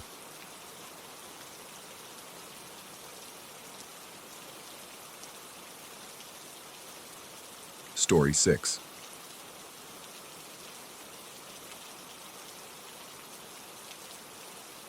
The first call came on a Tuesday at exactly 3:47 a.m. I remember the time because I'd been staring at the clock for the past hour, unable to sleep, watching the red digits shift and blur in the darkness of my bedroom. The phone's ring cut through the silence like a blade through paper. Sharp, violent, utterly wrong for that dead hour, when even the city outside my window had finally surrendered to something resembling quiet. My hand found the phone on the nightstand, muscle memory operating before consciousness could properly engage. The screen's glow burned my retinas, but what made my breath catch wasn't the brightness. It was seeing my own number displayed where the caller ID should be. The voice that answered my confused greeting was mine. Every inflection, every subtle rasp that came from too many years of coffee and not enough water. But the words were wrong, delivered with an urgency that made my skin prickle with gooseflesh despite the apartment's stale warmth. The mall on 7th Street would collapse during lunch hour, a structural failure in the parking garage. The voice, my voice, gave me the exact time, 12:34 p.m. Then the line went dead, leaving only the hollow echo of my own breathing in the silence that followed. I told myself it was a dream, that peculiar space between sleep and waking where the mind plays tricks, where logic dissolves into surreal theater. But when I checked my call log, there it was, my own number, time-stamped at 3:47 a.m., duration 43 seconds. The record of something that shouldn't exist, preserved in digital amber. I didn't go to work that day. Couldn't. I sat at my kitchen table as morning light crept across the floor, nursing cold coffee and watching news feeds on my laptop. At 12:34 p.m., the notification banner scrolled across the top of every major site. Structural collapse at the 7th Street shopping center. 7 people trapped in the parking garage eventually rescued. No fatalities, the reports emphasized. But the timestamp was exact. Down to the minute. The second call came 3 days later. Same time, same impossible caller ID. This time the voice told me about a gas leak in the subway station at Morrison and 5th. The explosion would happen at 6:15 a.m. during the first rush of commuters. Again, the line cut off before I could respond, before I could demand explanations from the voice that wore my own throat like a glove. I reported it, called every emergency line I could find, stumbling over explanations that sounded insane even to my own ears. They were patient with me, those operators, in the way people are patient with obvious lunatics. But they checked anyway, protocol demanded it, and found the leak. The station was evacuated at 5:50 a.m. The explosion came at 6:15, exactly as predicted, tearing through empty tunnels instead of flesh. The news called it luck. An anonymous tip, they said, though I knew none of my calls had been taken seriously until after the fact. But I felt their cameras on me anyway. That invisible weight of attention from people who wanted to know how I'd known, what I'd seen, whether I was somehow responsible. I started sleeping during the day, or trying to. Blackout curtains turned my bedroom into a cave. But they couldn't keep out the feeling that something was watching me, waiting for 3:47 a.m. to roll around again. My phone sat on the kitchen counter, plugged in but turned face down, as if not seeing the screen could somehow protect me from what was coming. The third call arrived right on schedule. My voice spoke about a fire in a residential building on the east side, giving me an address I didn't recognize, and a time that was still 8 hours away. The words came faster this time, tinged with something that might have been fear or exhaustion or both. There was background noise too, something I hadn't noticed before. A low rhythmic sound like breathing or machinery, too distant to identify but close enough to make my spine tighten with instinctive dread. I drove to the address, parked across the street and waited. The building was old brick, 6 stories of crumbling facade and fire escapes that looked like they'd collapse at the first hint of weight. People came and went, oblivious to their role as potential victims in a tragedy that hadn't happened yet. I called the fire department from a burner phone I'd bought specifically for this purpose, gave them the address and time, hung up before they could trace the call or ask questions I couldn't answer. The fire trucks arrived at 2:45 p.m., 15 minutes before the predicted disaster. They found faulty wiring in a third-floor apartment, sparking and smoking behind the walls. Another catastrophe averted, another impossible prediction proven true. That night, I didn't sleep. Couldn't bear the thought of waiting for that pre-dawn hour when my phone would light up with my own number, my own voice delivering news of horrors yet to come. Instead, I walked, miles of empty streets, past closed storefronts with their security gates pulled down like metal eyelids, through parks where shadows moved in ways that didn't quite match the swaying of branches overhead. The question that gnawed at me wasn't how this was happening. That was too big, too impossible to process. What consumed my thoughts was simpler, more immediate. Why was I being told? What was the purpose of these warnings if not to prevent the disasters they predicted? And if prevention was the goal, why me? Why was my own voice, pulled from some incomprehensible future or alternate timeline, choosing to reach back and speak these warnings into my ear? The fourth call came with additional details.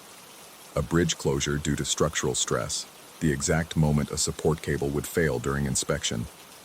My voice sounded different this time, rougher, strained, like someone who'd been screaming or hadn't slept in days. In the background, that strange sound was louder, more distinct. It reminded me of wind through a tunnel, or breath through damaged lungs, or the white noise of static shaped into something almost organic. I saved them all. Not through any heroic effort on my part. I was just a messenger, a conduit for information flowing backward through time from a source I couldn't comprehend. But with each successful intervention, the weight on my chest grew heavier. Sleep became a distant memory, replaced by a constant state of exhausted vigilance. Food tasted like ash. The walls of my apartment seemed to press inward, as if the space itself was contracting around me. People started noticing.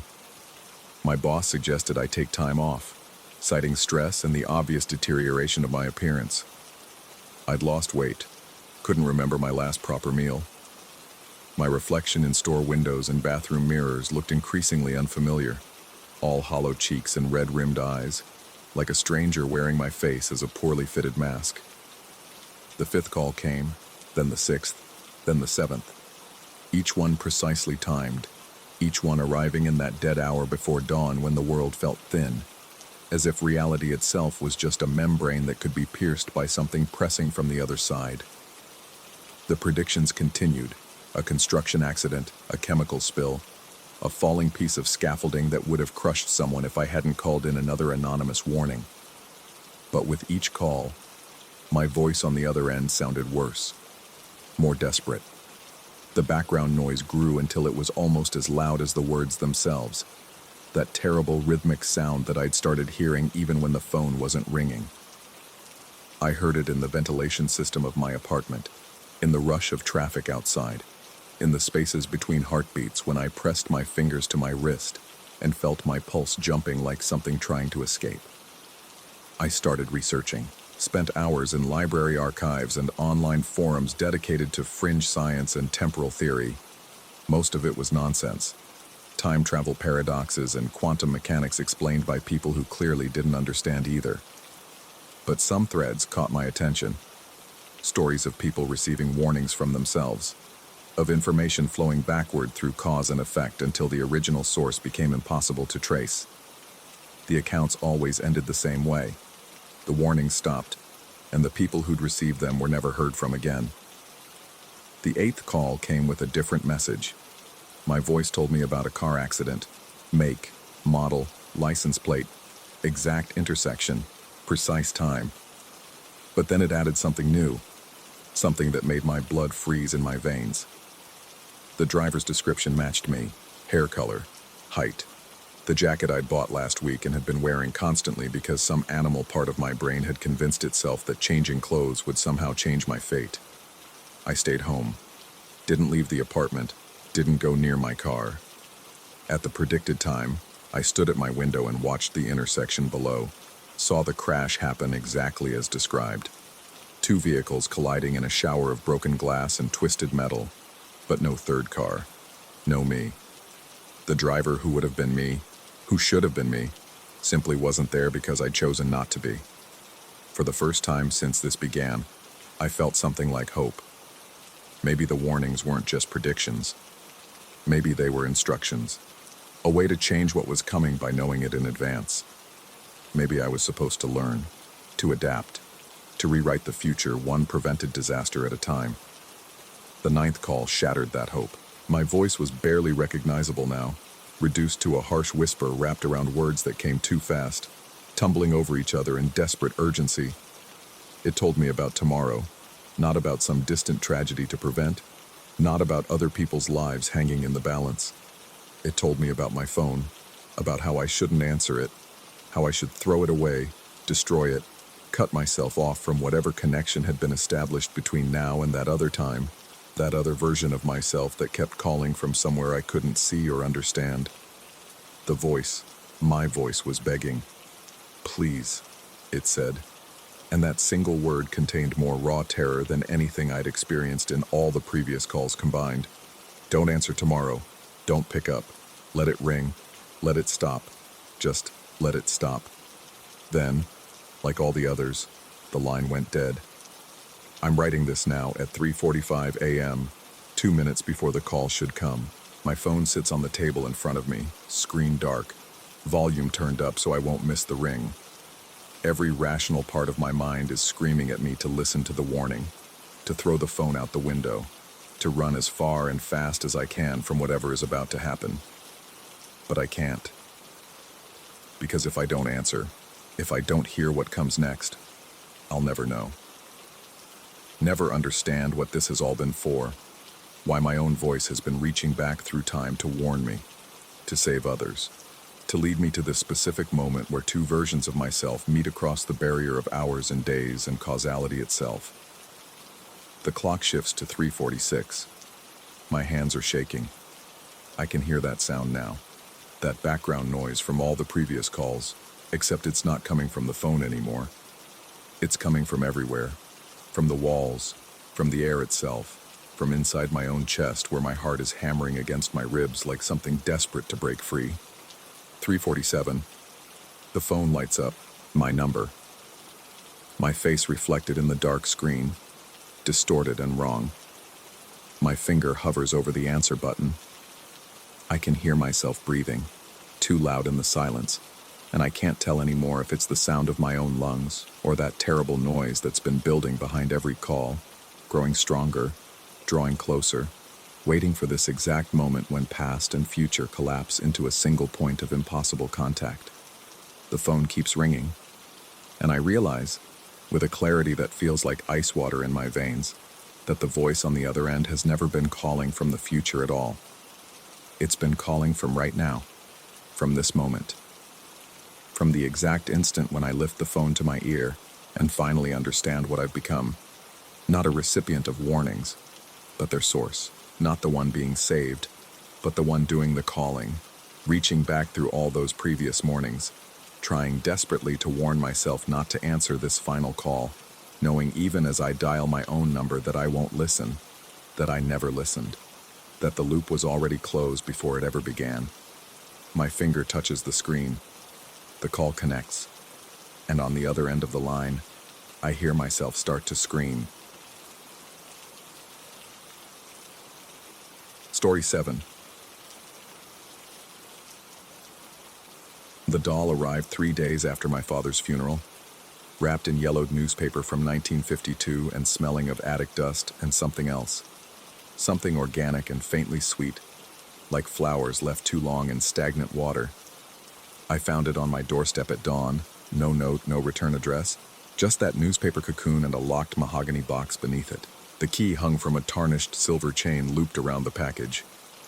My hands shook as I brought it inside, though I told myself it was just the October chill seeping through my shirt. The box opened with a sound like a sigh. She was porcelain, maybe 2 feet tall, with painted eyes that caught the morning light streaming through my kitchen window. Those eyes were impossibly blue, the kind of blue you see in deep ocean trenches or in dreams you can't quite remember upon waking. Her dress, once white, had aged to the color of old bone. Delicate lace trimmed the collar and cuffs, hand-sewn with a precision that spoke of another era, when people had time for such meticulous work. I lifted her from the box, and her head tilted slightly on its jointed neck, ceramic grinding against ceramic with a sound that made my teeth ache. Beneath where she'd lain, I found the letter. The paper was thick, expensive, my father's handwriting unmistakable despite the tremor that ran through every word. He'd written it recently. The ink was still dark, not faded like the newspaper wrapping. She needs to be fed every day at sunset. Never forget. Never. Your uncle forgot once, back in 1987. We found his boy inside her 3 days later. The doctors said it was impossible, that a body couldn't fit in that small space. but we all saw him pulled from her hollow chest cavity, still warm, still breathing, but not the same. Never the same. I've kept her fed for 37 years. Now it's your turn. Use the blade in the bottom of the box. Just a few drops. She's not greedy, but she remembers when she's been neglected. My laughter came out harsh and bitter, echoing off the kitchen tiles. Grief did strange things to people. I knew that. My father had been deteriorating for months, his mind slipping away like sand through spread fingers. This was just another manifestation of his decline, a final cruel joke from a man whose humor had always tended toward the macabre. I placed the doll on my mantelpiece, nestled between framed photographs and a clock that had stopped working years ago.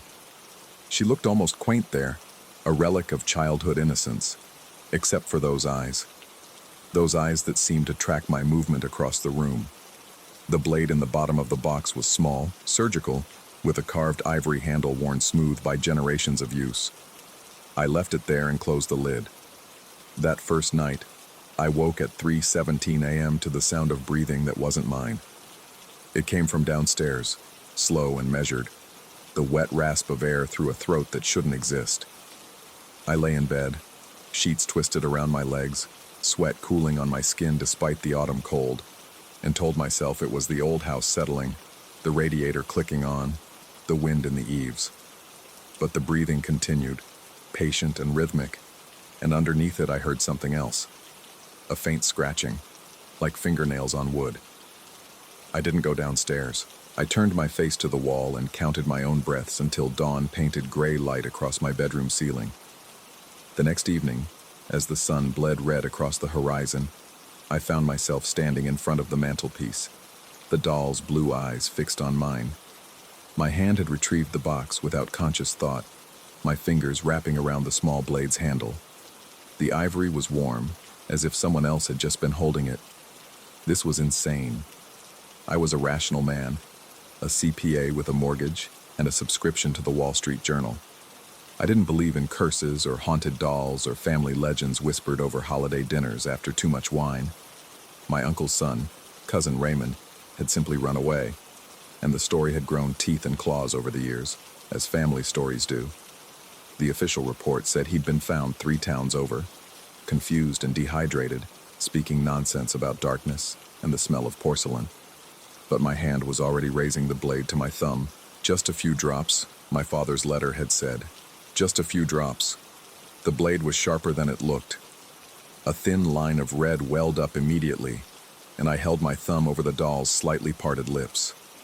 3 drops fell into that small mouth, disappearing against the painted rosebud of her ceramic smile. For a moment, nothing happened. Then her throat moved. I swear it moved. A subtle contraction. A swallow. The breathing downstairs stopped. I bandaged my thumb with shaking hands and tried to convince myself I'd imagined the movement, that shadows and grief were conspiring to unmoor me from reality. I poured 3 fingers of whiskey and drank them standing at the kitchen sink, watching my reflection waver in the dark window above the faucet. The days developed a rhythm after that. Wake, work, return home as sunset approached. The feeding became routine, almost meditative. The small cut, the drops falling, that subtle movement in her throat that I no longer let myself question. Each night I slept undisturbed. Each morning I found her exactly where I'd left her, her expression unchanged, her position on the mantelpiece precise. But I began to notice other things. The photographs flanking the doll started to change. Nothing dramatic, just small shifts in detail. In one, my father's smile seemed wider than I remembered, stretching his face in a way that looked almost painful. In another, a figure stood in the background that I didn't recall being there, blurred and indistinct, but definitely present. I told myself I was misremembering, that grief was painting over memory with a trembling brush. The clock that had stopped working began to tick again, but only at night, and only when I wasn't looking directly at it. I'd hear it from my bedroom, that steady mechanical heartbeat. But whenever I went downstairs to investigate, it would be silent, its hands frozen at 3:17. My thumb developed a callus where the blade kissed it each evening. The little cuts healed quickly, unnaturally so, leaving no scars. By the end of the second week, I barely felt the sting anymore. I started researching the doll's history, digging through boxes of family papers in my father's house, now mine to sort and dispose of. The trail went back further than I'd imagined. Receipts of passage, bills of sale, letters in languages I couldn't read. The doll had been in my family for at least 200 years, maybe longer. Every generation, one person inherited the responsibility of feeding her. Every generation, without fail. And every generation, there were stories of those who forgot. My great-great-grandmother's diary, brittle pages covered in spidery script, mentioned a sister who'd refused to continue the tradition. The sister had called it superstitious nonsense, a relic of old-world thinking that had no place in modern America. 3 days later, they'd found her wedding ring inside the doll's chest cavity, though the sister herself was never seen again. The diary entry ended with a single line, heavily underscored. Some debts are inherited, and payment must be made. I found myself spending hours staring at the doll, trying to understand her. Her features were delicate, masterfully crafted, but there was something wrong about the proportions. The eyes slightly too large, the mouth a fraction too wide, the fingers on her porcelain hands just a bit too long. Whoever had made her understood human anatomy, but had chosen to distort it in subtle, unsettling ways. On the 17th night, I forgot. It wasn't intentional. A client crisis at work had consumed my entire day, bleeding into evening and then into night. By the time I stumbled home, it was past 10, and all I could think about was bed. I fell asleep on the couch, still dressed, my mind a fog of exhaustion. I woke to the sound of my name, not spoken exactly, more like whispered, the syllables drawn out and distorted, coming from everywhere and nowhere. The living room was dark, the only light from the street lamp outside casting long shadows across the floor. The clock on the mantelpiece ticked steadily, its luminous hands pointing to 3:17. The space where the doll had been was empty. My heart hammered against my ribs as I lurched to my feet, every nerve ending firing warnings. I could hear movement in the house now, not footsteps exactly, but something dragging across the floorboards upstairs, a soft scraping punctuated by that rhythmic breathing I'd heard on the first night. I grabbed my phone, hands trembling so badly I nearly dropped it. The screen's light seemed obscenely bright in the darkness. No signal. That was impossible. I'd had full bars when I'd come home. I tried anyway, fingers jabbing at the emergency call button, but nothing happened. The phone was just an expensive rectangle of glass and metal, useless. The scraping sound moved to the stairs. I backed toward the kitchen, searching for a weapon, for anything. The knife block on the counter seemed miles away. My foot hit something solid, and I looked down to see the mahogany box on the floor, lid open, the small blade gleaming inside. Just a few drops, my father's letter had said. She remembers when she's been neglected. The scraping reached the bottom of the stairs. I could see movement in the doorway now, a shape too small to be human but moving with a horrible purposefulness. Those blue eyes caught the streetlight, reflecting it back with an intensity that didn't match the dim illumination. My hand found the blade. The pain was immediate and bright as I dragged it across my palm, deeper than usual, blood welling up in a dark pool. I held my hand out, palm up, an offering, and waited. The doll stepped into the living room, and I saw that she'd grown. Not much, maybe another 6 inches, but enough that her proportions looked even more wrong. Her limbs too long for her torso, her head cocked at an angle that would have broken a human neck. She moved with a fluid grace that made my stomach turn, each step precise and deliberate. She stopped in front of me, tilted her head up, and opened her mouth. The mouth kept opening, wider than any mouth should, the porcelain face splitting along invisible seams, revealing darkness inside. Not the darkness of an empty cavity, but something deeper, something that seemed to extend far beyond the physical boundaries of her small body. From that darkness came a sound, a keening, hungry wail that bypassed my ears and went straight into my skull. I thrust my bleeding palm toward her, and she seized my wrist with both hands. Her grip was cold and impossibly strong, ceramic fingers digging into my flesh. She pulled my hand to her mouth and drank. The sensation was indescribable, Not just the physical feeling of blood being drawn from the wound, but something else being pulled out with it. Memories, maybe, or parts of myself I couldn't name. I watched her throat work, saw my blood disappear into that impossible darkness inside her, and felt a hollowing out in my chest, like excavating a well. When she finally released me, I collapsed. The wound on my palm had closed, sealed as if it had never been, leaving only a thin white line. The doll stood over me, her face whole again, her mouth a small painted smile, her eyes that impossible blue. She was bigger now, definitely bigger, maybe 3 feet tall, the top of her head reaching my shoulder when I pushed myself up to sitting. Her dress had changed too, still white but no longer aged, the lace crisp and perfect. She turned and walked back to the mantelpiece, climbed up with an ease that defied physics, and settled into her usual position. The clock's hands jerked backward, returning to their frozen position. The breathing sound faded. The house fell silent except for my own ragged gasps. I didn't sleep that night. I sat on the floor, back against the wall, watching her. Watching as the photographs around her slowly returned to their original states. Watching as the streetlight outside drew patterns across her porcelain face. Watching as dawn crept through the windows, painting everything in shades of gray and gold. When sunset comes tonight, I'll feed her. I'll feed her tomorrow, and the day after, and every day for the rest of my life. Because now I understand what my father understood, what every generation of my family has understood when their turn came. This isn't a curse. It's a contract, signed in blood by an ancestor whose name I'll never know, for reasons I'll never understand. The terms are simple. Feed her, and she stays small and manageable.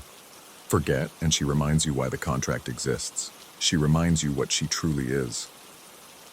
Some nights, when the house is quiet and I'm standing at the mantelpiece with the blade in my hand, I wonder about my own son, the one I don't have yet, the one I might never have.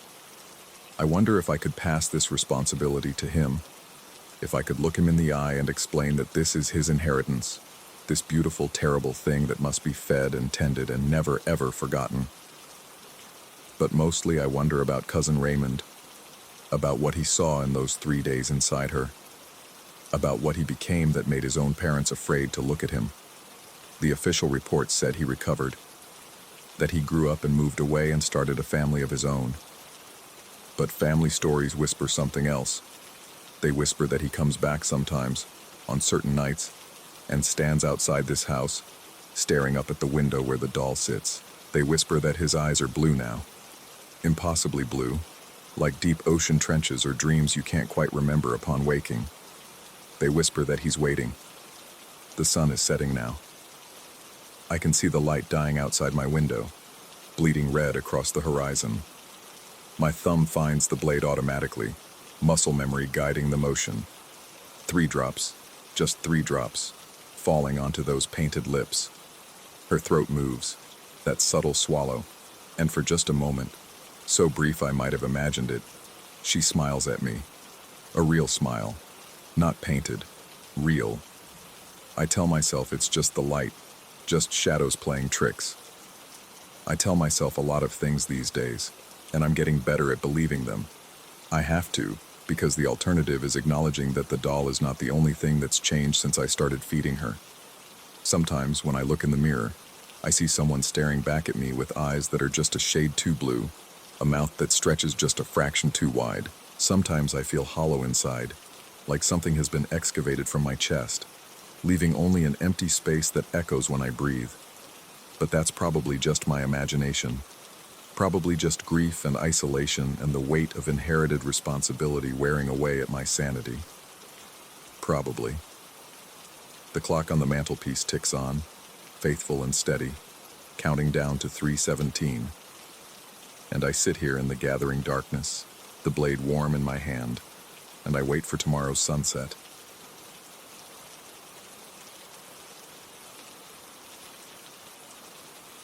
Story 8.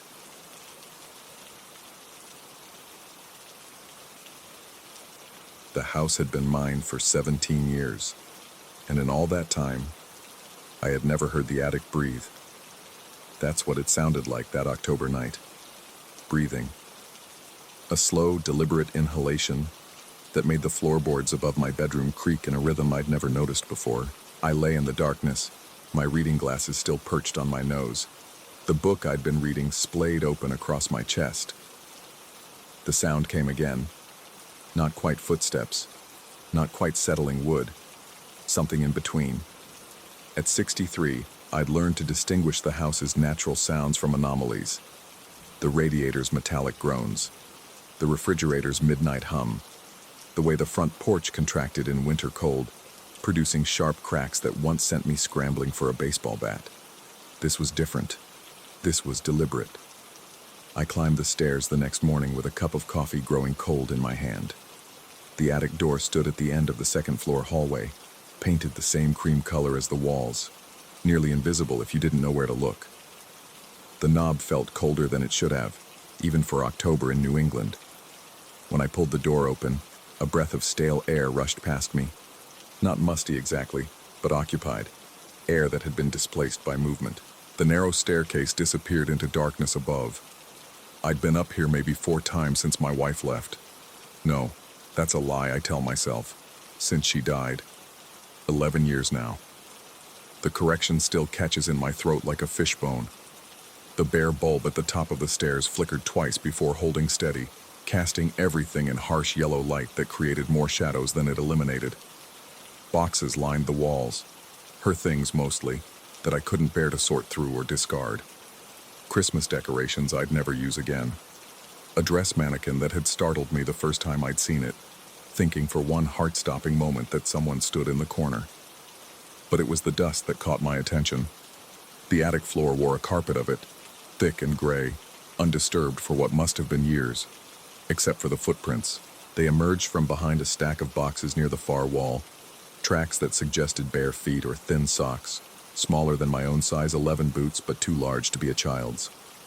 They wandered across the floor in an aimless pattern, then straightened with purpose, leading directly to the wall beneath the eaves. My coffee cup trembled slightly. The tracks were fresh. No dust had settled into the impressions. They couldn't be more than a day old. Perhaps made last night, while I lay below, hearing that strange breathing sound. I followed them, my own boots leaving dark prints in the gray. The footprints ended at the wall, at a section of paneling that looked identical to the rest. I pressed against it. Solid.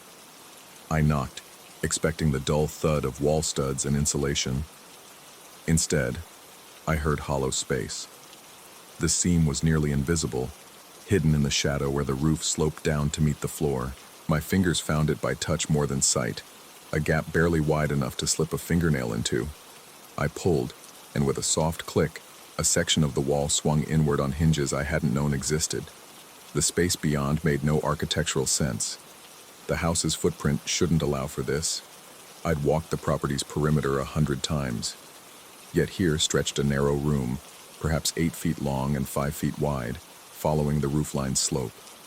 The angle of the ceiling created a space too low to stand in, forcing me to duck as I moved inside.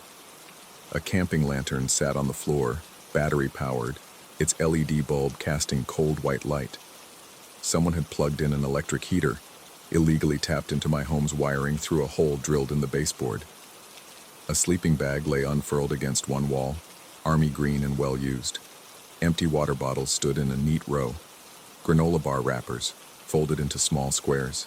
A paperback novel with a library sticker, checked out 3 weeks ago under a name I didn't recognize. But it was the photographs that made my throat close.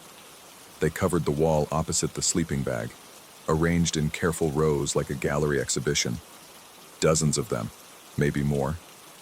All of me. Me sleeping in my bed, my mouth slightly open, my hand curled beneath the pillow. Me on the couch, passed out in front of the television's flickering light. Me in my reading chair, head tilted back, the book still open on my lap. Me unconscious at the kitchen table, face down on my crossed arms, an empty bottle beside me. The angle suggested the photographer had been standing over me, close enough to touch, close enough to hear me breathe. My hands shook as I examined the images more closely. In the background of several photos, I could see details that confirmed these had been taken inside my house. The painting my wife had loved, hanging above our bed. The crack in the ceiling I kept meaning to repair. The specific pattern of the kitchen wallpaper, yellow flowers on cream that I'd promised to replace but never had. Some of the photos were dated in the corner with a digital timestamp. The earliest was from 6 months ago, the most recent from 3 nights prior. I stumbled backward out of the hidden room, my breath coming in short gasps. The attic suddenly felt smaller, the shadows deeper. I pulled out my phone with trembling fingers and called the police. The officer who arrived was younger than I'd expected, with a neatly trimmed beard and tired eyes that suggested he'd seen enough to take my story seriously. He examined the hidden room carefully, taking photos with his own phone, making notes in a small pad. He asked if I'd noticed anything missing from the house. I hadn't. He asked if I had any enemies, anyone who might want to frighten me. I couldn't think of anyone. I'd been retired for 8 years, lived quietly, barely knew my neighbors. The officer told me the intruder had clearly been living in my attic for months, entering and leaving through what he believed was a vent access on the exterior of the house. He'd need to bring a detective, get fingerprints, launch a proper investigation. In the meantime, I should stay with family or friends. But I had nowhere to go. My daughter lived in California with her own family, and I couldn't burden her with this.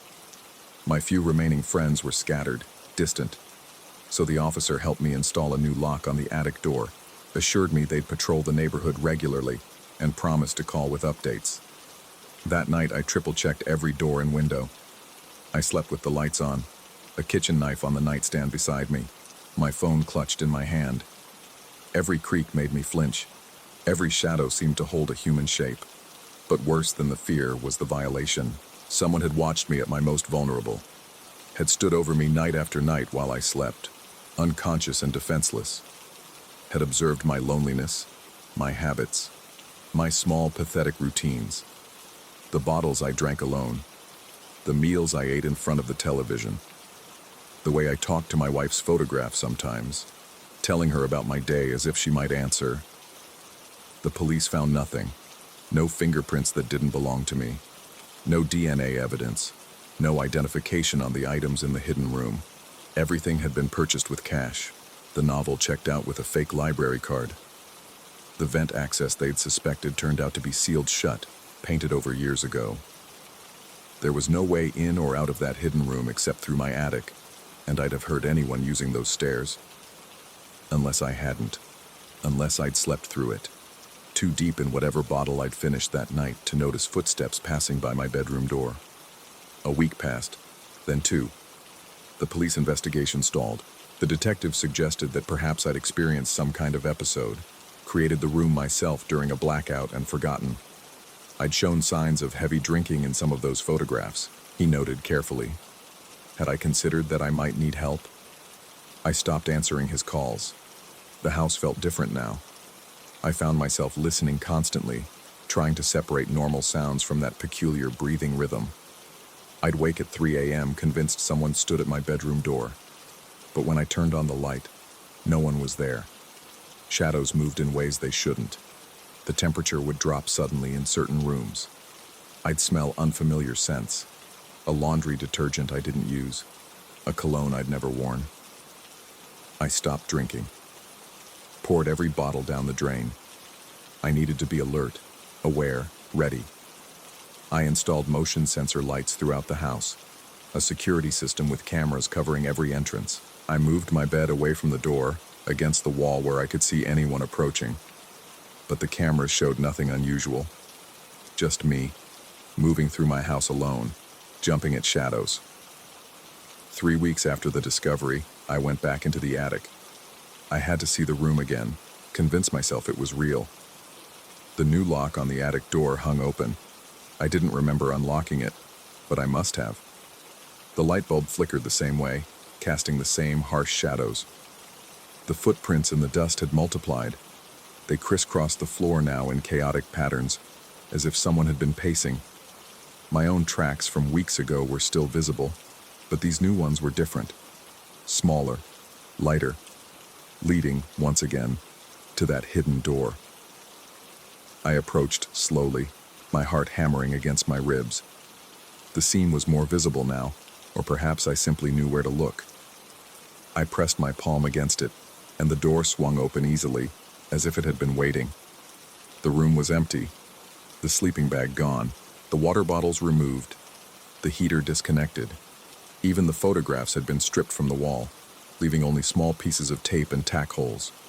Someone had cleaned everything away, erased all evidence of habitation. But on the floor, in the exact center of the space, lay a single Polaroid photograph. It showed me from last night. I was in my bed, curled on my side, my face barely visible in the darkness. But that wasn't what made my blood run cold. In the photo, standing in my bedroom doorway, backlit by the hallway light, was a silhouette.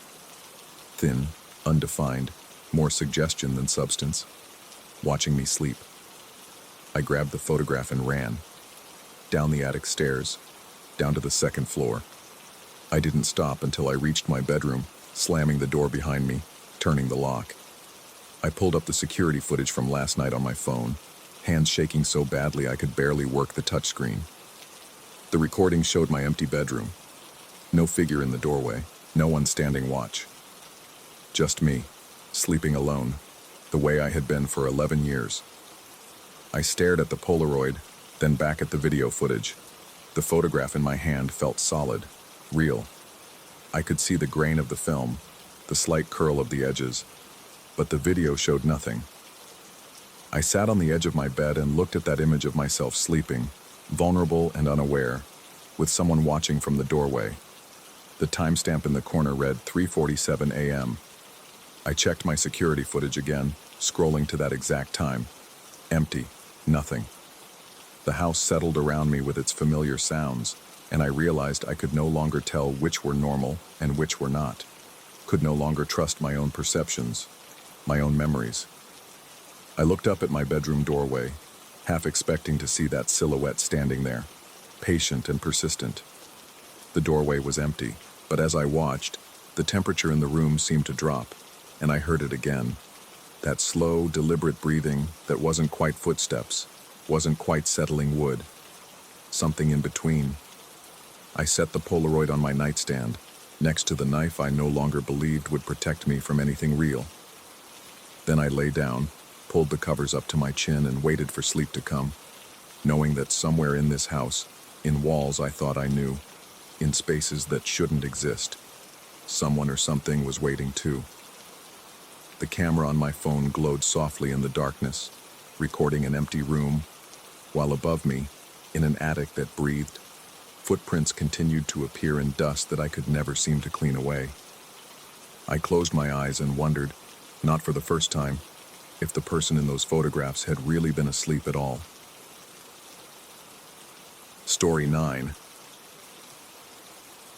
The bus dropped me at the edge of town just as twilight painted the sky in shades of bruised purple. I'd been traveling for 3 days straight, and Millbrook, according to my worn map, was supposed to be nothing more than a rest stop, a place to sleep before continuing west. The engine's rumble faded into the distance, leaving me alone with my backpack and the peculiar silence that seemed to press against my eardrums like cotton wool. Something felt wrong immediately, though I couldn't articulate what. The air itself seemed different here, thicker somehow, carrying a faint sweetness that reminded me of overripe fruit left too long in the sun.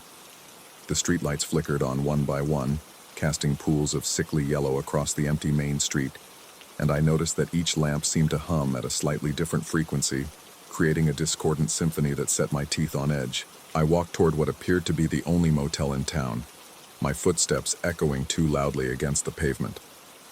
That's when I saw the first one, a woman standing in the doorway of a shuttered grocery store. She was watching me, her face turned fully in my direction, and she was smiling. Not a polite acknowledgement smile or a friendly greeting, but a wide, sustained grin that showed too many teeth and never wavered. Her eyes tracked my movement, but her expression remained absolutely fixed, as if carved from wax. The muscles in my neck tightened as I nodded to her and continued walking. She didn't respond, didn't move, just kept smiling that impossible smile. I told myself she was just friendly, that small towns had their quirks. that I was exhausted and seeing strangeness where there was only unfamiliarity. But then I saw another, an elderly man raking leaves in his yard, his face illuminated by his porch light. The same smile, exactly the same, mathematically precise in its width and intensity. The rake moved in rhythmic motions, back and forth, while his lips stretched impossibly wide. I could see the strain in his cheeks, the way the skin pulled taut over his jawbone, and yet he never wavered. The motel clerk sat behind a desk covered in outdated tourism brochures. He looked up as I entered, and my stomach dropped. The smile. Of course, the smile. His lips curved upward in that same disturbing arc, revealing teeth that seemed too white under the fluorescent lights. He greeted me with enthusiasm that his voice suggested, but his face overemphasized. The words came out cheerful enough, asking about my stay, but all I could focus on was that unwavering grin, that stretched skin, those exposed gums. I fumbled with my wallet, trying not to stare, trying to convince myself this was normal, that I was being paranoid. Maybe it was a local custom, some kind of hospitality training, or perhaps they were just relentlessly positive people. The clerk slid a key across the desk, an actual metal key I noticed, not a card, and informed me that breakfast started at 7. His smile never diminished, never flickered, even when he paused between words. My room smelled of industrial cleaner and something underneath it, something organic and vaguely disturbing. I locked the door behind me and immediately went to the window, pulling the curtain aside just enough to peer out at the street below. 3 people were visible now, all walking in different directions, all wearing that same frozen smile. One of them, a woman in a blue jacket, was crying. Tears streamed down her face in steady rivulets, but her mouth remained locked in that grotesque grin, creating a horrifying contradiction that made my skin crawl. I let the curtain fall and sat on the bed, trying to regulate my breathing. The mattress creaked beneath me, and I realized my hands were shaking. Exhaustion, I told myself. Road fatigue. Dehydration. I drank water from the tap, the metallic taste coating my tongue, and tried to think rationally. So what if everyone smiled?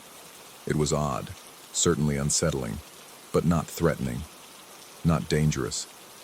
Sleep came in fits and starts, punctuated by strange dreams of stretching faces and the sound of tearing fabric that might have been skin. When I woke in the morning, pale sunlight filtered through the thin curtains, and I felt marginally better. Coffee would help. Food would help. Then I'd leave this place and forget about its strange inhabitants. The motel's breakfast room contained 5 other guests, all seated at separate tables, all eating quietly, all smiling. A man with a newspaper held it in front of his face, but I could see his reflection in the window, that same grin visible even as he presumably read. A couple sat across from each other, occasionally passing salt or butter, their smiles never diminishing even as they chewed. The mechanical nature of their movements, the way they seemed to perform the ritual of breakfast without any genuine engagement, made my coffee taste like ash. I forced myself to eat, trying not to watch them, but my eyes kept drifting back. One woman was cutting her pancakes into precise squares, her knife moving with metronomic regularity, and her smile stretched so wide I could see her molars. Another man buttered his toast with slow, deliberate strokes, and I noticed that his eyes were bloodshot, tired, desperate even, but his mouth betrayed none of that exhaustion. The urge to leave intensified with every passing moment. I abandoned half my breakfast and returned to my room to pack. As I stuffed clothes into my backpack, I heard a sound from the room next door, a low, sustained sobbing that rose and fell in waves of anguish. But when I pressed my ear against the wall, I could also hear something else. Laughter. Not genuine amusement, but forced, mechanical chuckling that accompanied the weeping like a terrible harmony. I grabbed my things and headed downstairs, determined to check out and walk to the next town if necessary. The clerk stood behind the same desk, wearing what appeared to be the same clothes, displaying that same impossible smile. When I told him I was leaving, his eyes, just his eyes, showed something that might have been panic or pleading, but his mouth never changed. He mentioned that there was no bus service until tomorrow, that the next town was 40 miles away, that perhaps I'd like to stay and see some of Millbrook's attractions. The word stay seemed to echo in the small lobby, taking on a weight it shouldn't have carried. I thanked him and left, stepping out into morning sunshine that felt somehow wrong, too bright, too cheerful, mocking the dread that had settled in my chest like a stone. I started walking, following the main road out of town, but as I walked, I began to notice more of them. Dozens of people going about their daily business, all wearing those same stretched smiles. A man mowing his lawn, sweat pouring down his face, his expression never changing. A woman hanging laundry, tears dripping onto the white sheets, her grin unwavering. Everywhere I looked, that same horrific contradiction, people going through the motions of normal life while their faces remained locked in permanent rictus joy. And then I noticed something worse. Some of them had marks on their faces, scars around their mouths, as if the skin had torn and healed repeatedly. The edges of their lips looked raw, inflamed, stretched beyond natural capacity. One elderly woman sat on her porch, and I could see that the corners of her mouth were slightly bleeding, fresh red droplets forming where the skin had split. But still she smiled, still that expression held. I walked faster, my heart hammering against my ribs. The edge of town couldn't come soon enough. But the road seemed to stretch on forever, buildings giving way to houses, houses giving way to more houses, as if the town was larger than it should be, as if it was growing around me. That's when I passed the cemetery. A funeral was in progress. Mourners gathered around an open grave, and every single one of them was smiling. Even as they wept, even as their bodies shook with grief, their faces maintained that terrible expression. A woman collapsed to her knees, her shoulders heaving with sobs, but when her face turned toward me, that grin stared back, wide and awful, and completely disconnected from her obvious anguish. I ran then, no longer caring about dignity or appearances. My backpack bounced against my spine, my breath came in ragged gasps, and still I ran. The road blurred past me, and I noticed that people were watching now, turning from their yards and windows to track my movement.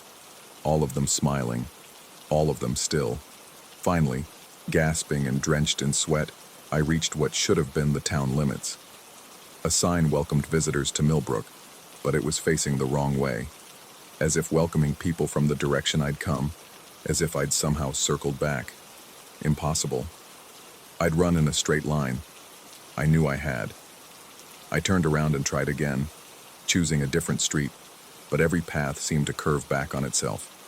Every road led to familiar landmarks. The town was a maze that returned me to its center, no matter which way I turned. As the sun began to set on my second day in Millbrook, I found myself back at the motel. The clerk was still there, still smiling, and his eyes met mine with an expression I finally understood. Not joy, not friendliness, but resignation, warning. He gestured to a bulletin board behind the desk, and for the first time, I noticed a pamphlet pinned there, old and yellowed with age. The pamphlet explained, in cheerful language decorated with cartoon smiles, that Millbrook was the happiest town in America. It detailed the town's founding, its commitment to positive attitudes, and then, buried in the middle of the text in smaller font, a simple statement. Residents must maintain their smiles at all times. Removal of a smile results in immediate consequences. Immediate consequences. The words seemed to vibrate on the page, taking on meanings within meanings.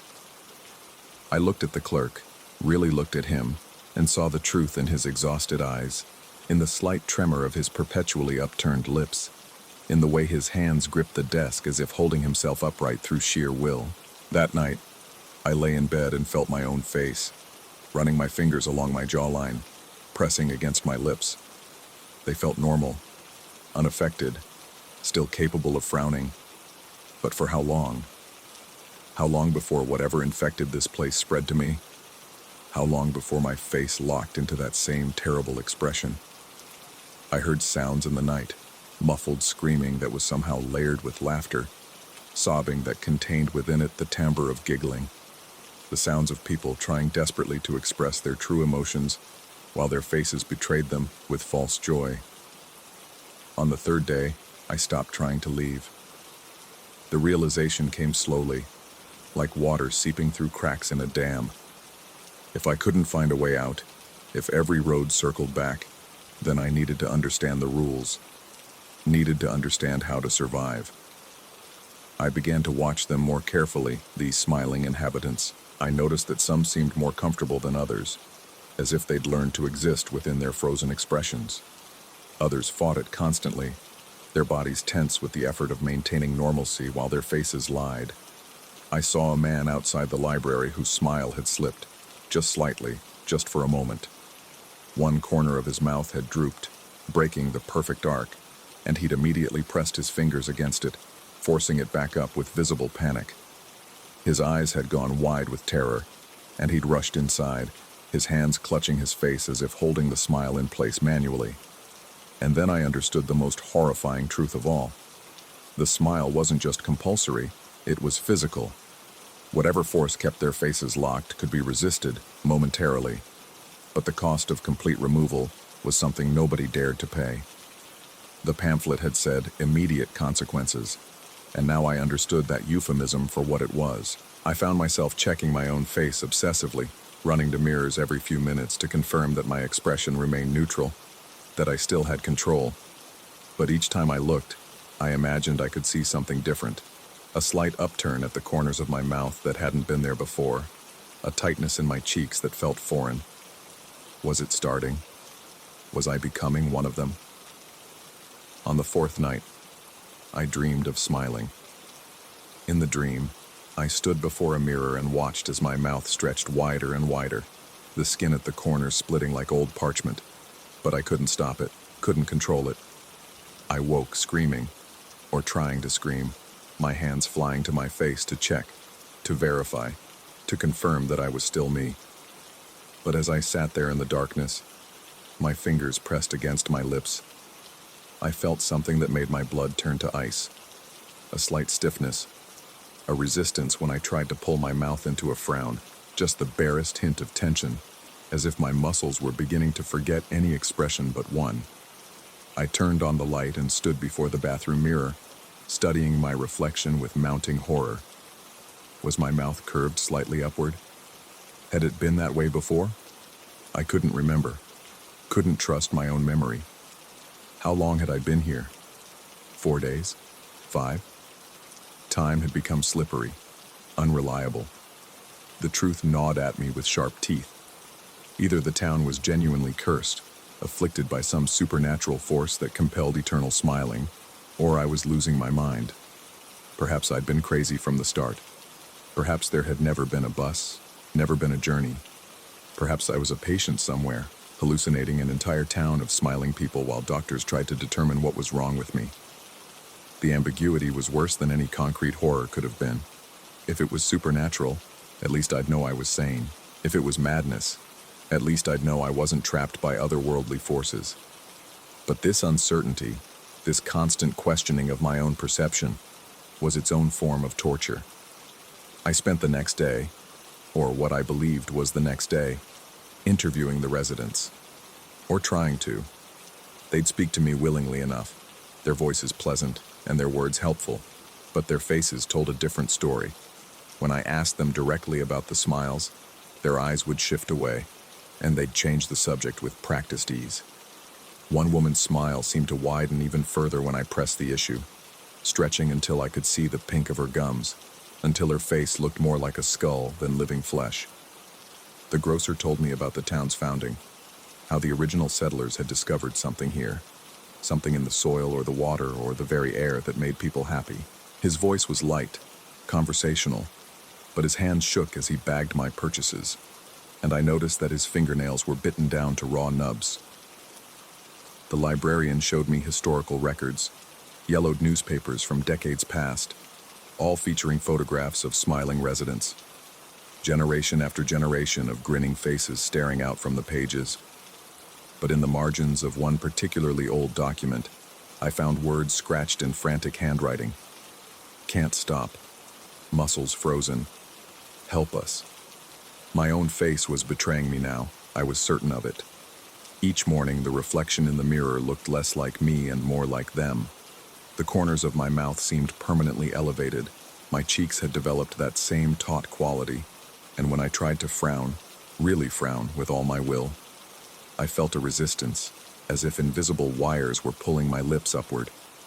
Or was I imagining it all? Was the real horror that I'd become so paranoid, so consumed by fear, that I was manufacturing symptoms that didn't exist? Maybe my face was perfectly normal, and it was my mind that was frozen, locked into seeing threats where there were none. I began avoiding mirrors entirely. If I couldn't see my reflection, I could maintain the fiction that I was still unchanged, still separate from them. But I could feel it in my muscles, that constant slight tension, that upward pull. The clerk stopped charging me for the room. When I offered payment, he just shook his head, a minute movement, careful not to disturb his smile, and pushed my money back across the desk.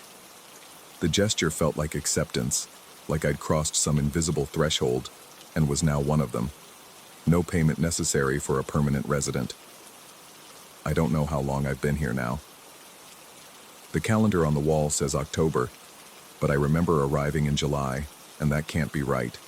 Can it? Time moves differently here.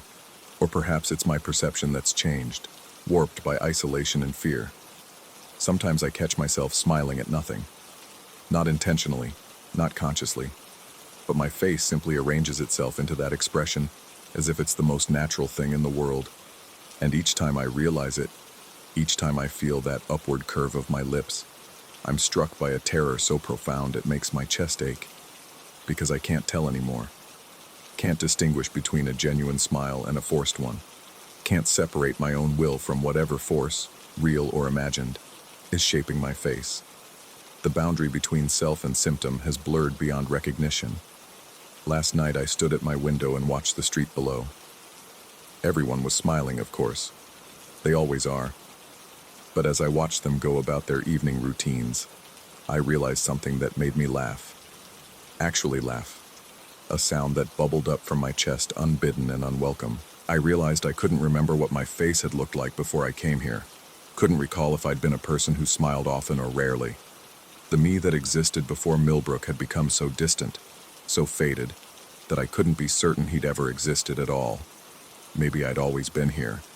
Maybe there had never been a journey, never been a life before this town. Maybe I was just another smiling resident who'd invented a story about being trapped to make sense of this existence.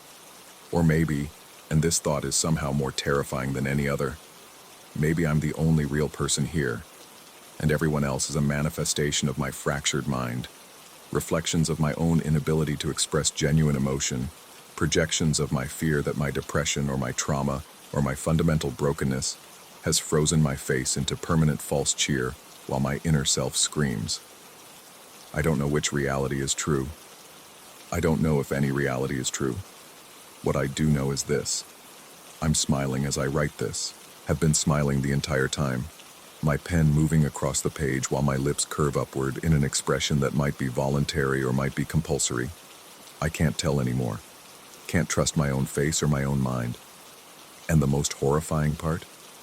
I've stopped caring whether I'm trapped in a supernatural town or trapped in my own deteriorating psyche. The result is the same either way. I'm here and I'm smiling, and I can't remember if this is my real face or a mask that's become permanent.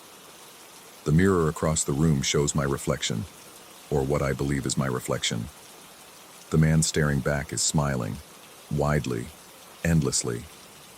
His eyes look tired, perhaps even terrified, but his mouth tells a different story. Is that me? Or is that what I've become? Or were they always the same thing? I honestly don't know anymore. And perhaps that's exactly what this place wanted all along. Not to trap my body, but to trap my certainty. To make me question everything until the only truth I could hold on to was the one written on my face. I'm smiling. I'm always smiling now. And I can't remember if I'm doing it on purpose.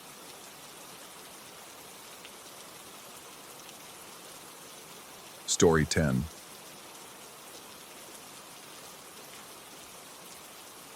The bus dropped me at the edge of town just as the sun began its descent behind the mountains, painting everything in shades of amber and rust. I'd been traveling for 3 days straight, chasing a lead on a story that probably didn't exist, and my body ached with the kind of exhaustion that makes your bones feel hollow. The driver had given me a strange look when I'd asked about Millbrook, a town that didn't appear on any recent map, but had been mentioned in a blog post I'd stumbled upon during a late-night research spiral. He'd simply pointed down the narrow road and driven away faster than seemed necessary. The first thing I noticed was the silence. Not the peaceful quiet of a rural town settling in for the evening, but something thicker, more deliberate. My footsteps on the gravel road seemed obscenely loud, and I found myself walking on my toes to minimize the sound, though I couldn't have explained why. The houses that began appearing along the roadside were well maintained, their gardens neat and flowering, but there was something wrong about them that I couldn't immediately place. It took me several minutes of walking before I realized what it was. No curtains moved, no lights flickered on as dusk deepened, no voices carried from open windows. When I finally saw the first person, relief flooded through me so intensely that I nearly laughed. An older man was tending to his roses near a white picket fence, his back to me as I approached.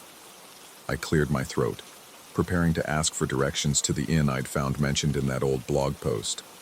But the sound died in my chest when he turned around. He was smiling.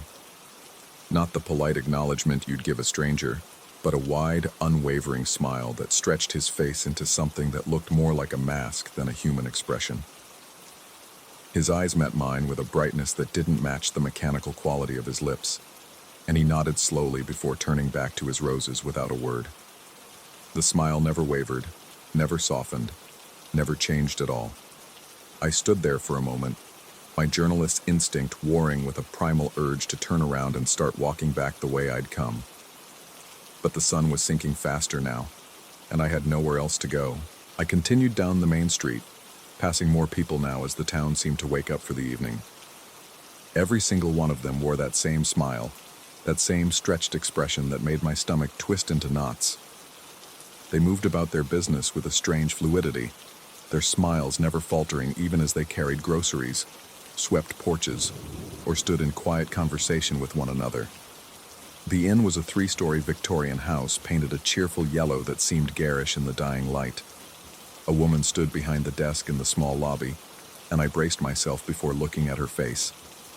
The smile was there, of course, exactly as I'd expected, and somehow worse for the anticipation. She processed my reservation with efficient mechanical movements, sliding the key across the desk while maintaining unbroken eye contact. Her lips never moved to form words, but somehow I understood that breakfast was served at 7, and that I should let her know if I needed anything. My room was clean and unremarkable, decorated in florals that had probably been fashionable decades ago. I locked the door and stood with my back against it for a long moment, trying to catalog what I was feeling. Fear, certainly, but also a strange fascination. This was a story, a real story, something that could make my career if I could just understand what was happening here. I pulled out my laptop and tried to connect to the internet, but there was no signal, no Wi-Fi networks appearing at all. My phone showed full bars, but wouldn't complete any calls. Sleep came in fits and starts, interrupted by dreams of endless smiling faces, and the conviction that someone was standing in the corner of my room, watching me with that same fixed expression. Each time I jolted awake, the corner was empty, but the feeling of being observed never faded. When pale light finally began seeping through the curtains, I gave up on rest entirely and decided to explore the town properly. The morning streets were busier, filled with people going about their daily routines with that same unsettling normalcy. They all smiled, every single one of them, but I began to notice subtle variations. Some smiles seemed tighter, the muscles around the mouth more tense. Others appeared more relaxed, almost genuine, though that word felt wrong in this context. I watched a woman hanging laundry in her backyard, her smile bright and unwavering even as tears streamed down her face, falling onto the clean sheets she was pinning to the line. She noticed me watching and waved cheerfully, her smile never diminishing despite the steady flow of tears. I spent the day documenting everything I could, taking photographs with my phone and scribbling notes in my journal. The town had a small library, and I found records dating back over a century, but nothing that explained what I was witnessing. There were newspaper clippings about town festivals, civic improvements, births and marriages, all accompanied by photographs of smiling residents. I went back further, searching for some point where the faces looked normal, but every image showed the same thing. Those wide, unnatural smiles stretching across every face. In the late afternoon, I encountered a man sitting alone on a bench in the town square. He was older, his face lined with deep wrinkles that made the smile look even more grotesque, like a Halloween mask left out in the sun too long. Something about his posture suggested a weariness that contradicted the expression on his face, and I found myself sitting down beside him before I could talk myself out of it. We sat in silence for several minutes before I finally asked him what I'd been wanting to ask everyone. Why do they all smile like that? He turned to look at me slowly, and I saw something flicker in his eyes, some emotion that didn't match the rigid happiness of his expression. When he spoke, his voice was rough, unused, the words coming slowly as if he'd forgotten how to form them properly. He told me that it had always been this way, for as long as anyone could remember. The smile was the town, and the town was the smile. To remove it would be to remove yourself from existence, to cease being part of the pattern that held everything together. I asked what would happen if someone tried to stop smiling, and he simply shook his head. The gesture looked wrong with that smile still in place, creating a dissonance that made my vision blur for a moment. He said that no one had tried in longer than he could recall, that the few who had attempted it in the distant past had simply stopped existing, their bodies turning to nothing the instant the smile left their faces. He spoke of it as a fact, as mundane as describing the weather, his smile never wavering even as he described the dissolution of human beings. That night, I lay in bed staring at the ceiling, trying to make sense of what I'd learned. Part of me wanted to dismiss it as an elaborate prank, some kind of performance art or cult behavior that would have a rational explanation if I just dug deep enough. But I'd been watching these people closely, studying their faces with the intensity of someone looking for cracks in a facade, and I'd seen things that defied easy explanation. I'd watched a man smile through what appeared to be excruciating pain as he'd accidentally hammered his thumb. I'd seen a woman smile as she read what must have been a letter containing terrible news, her hands shaking so badly she could barely hold the paper. I'd observed couples in tender moments and tense arguments, children playing and elderly residents sitting in quiet contemplation, and not once, not for a single instant, had I seen that smile falter. On my third morning, I woke to find that my face hurt. It was a dull, persistent ache in my jaw and cheeks, and when I dragged myself to the bathroom mirror, I understood why. I was smiling. Even in the privacy of my room, even though I felt no particular happiness or amusement, my face had arranged itself into that same expression I'd been documenting for days. I tried to relax my facial muscles, to let the smile drop, and felt a sharp spike of pain lance through my skull. The smile widened slightly, and the pain subsided. Panic flooded through me then, cold and absolute. I forced my mouth into a neutral position, fighting against the resistance I felt, and the world seemed to tilt sideways. Colors bled together, and I could feel something fundamental beginning to unravel inside me, like a thread being pulled from a tapestry. I let the smile return, and reality snapped back into place, solid and real and terrifying. I left the inn without checking out, walking quickly through streets that now felt familiar in the worst possible way. The residents nodded to me as I passed, and I found myself nodding back, my smile matching theirs perfectly. Some part of me screamed that I needed to run, to get out of this town before whatever was happening to me became permanent. But my feet kept carrying me forward at a measured pace, past the smiling postman and the smiling shopkeepers and the smiling couple pushing a stroller that I very deliberately did not look into. The edge of town seemed to retreat as I walked toward it, the boundary always just a little further than I remembered. The bus stop where I'd arrived was gone, or perhaps had never existed at all. I walked in what I thought was a straight line away from the center of town, but somehow found myself back in the square where I'd spoken to the old man. He was there again, sitting in the same position on the same bench, and his smile seemed to acknowledge something that I wasn't ready to accept. I realized then that I hadn't taken a single photograph the entire time I'd been here. My phone's memory was empty of anything from the past 3 days, though I had dozens of notes in my journal describing things I couldn't remember writing about.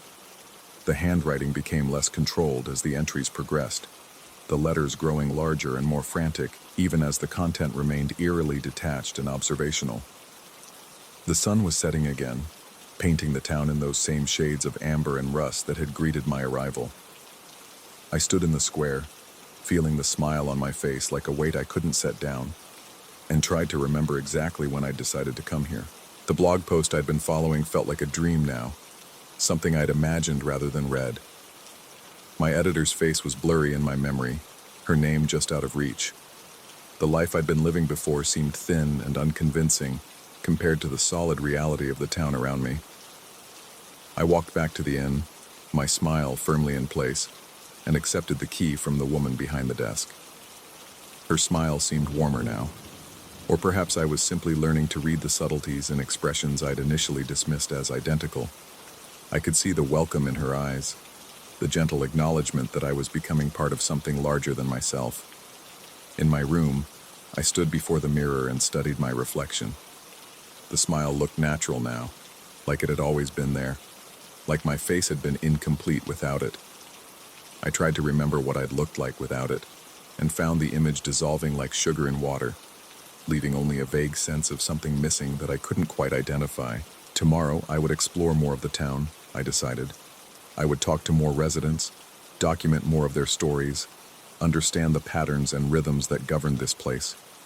The story that had brought me here seemed less important now than the simple act of being here, of existing within the smile that held everything together. I lay down in bed, my face aching pleasantly from the sustained expression, and closed my eyes. Sleep came easier than it had in days, deep and dreamless. If somewhere in the darkness a small voice tried to scream a warning, tried to remind me of who I'd been and what I'd wanted, it was too faint to hear over the sound of my own contentment. When morning came, I woke smiling, as I knew I always would. The sun streamed through the window, painting everything in shades of gold and promise.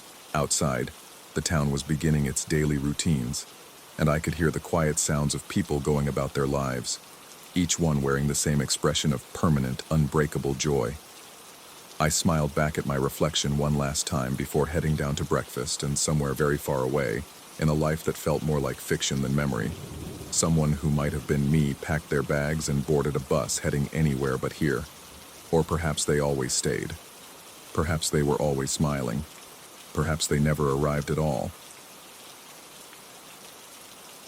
Story 11. The realtor's smile had been too wide when she handed us the keys. I remember that now, in the pre-dawn darkness of our new bedroom, watching my reflection in the vanity mirror across the room. I remember how she'd avoided looking at any of the mirrors during the walkthrough, how her eyes would skip past them like they were blank walls. We'd gotten the house for 40% below market value. Elena noticed it first, 3 days after we'd moved in. She'd been brushing her teeth at the bathroom sink when she called out to me, her voice carrying that particular frequency of confusion that makes your stomach tighten. When I found her, she was standing perfectly still, toothbrush suspended halfway to her mouth, staring at her reflection with an expression I'd never seen on her face before. She told me to watch, and then slowly raised her hand to wave. In the mirror, her reflection remained frozen for a beat. 1 Mississippi, 2 Mississippi, 3 Mississippi, and then it waved back, perfectly mimicking the motion she'd already completed. The lag was subtle enough that you might miss it if you weren't paying attention, but once you saw it, you couldn't unsee it. We spent the next hour testing it.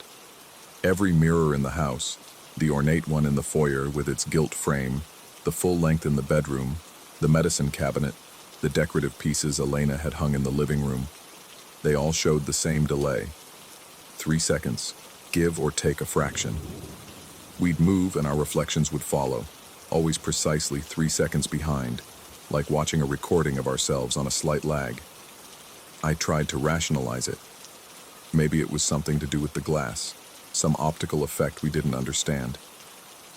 Elena suggested we call someone, a physicist maybe, or someone who could explain the phenomenon in terms that didn't make the hair on the back of my neck stand up.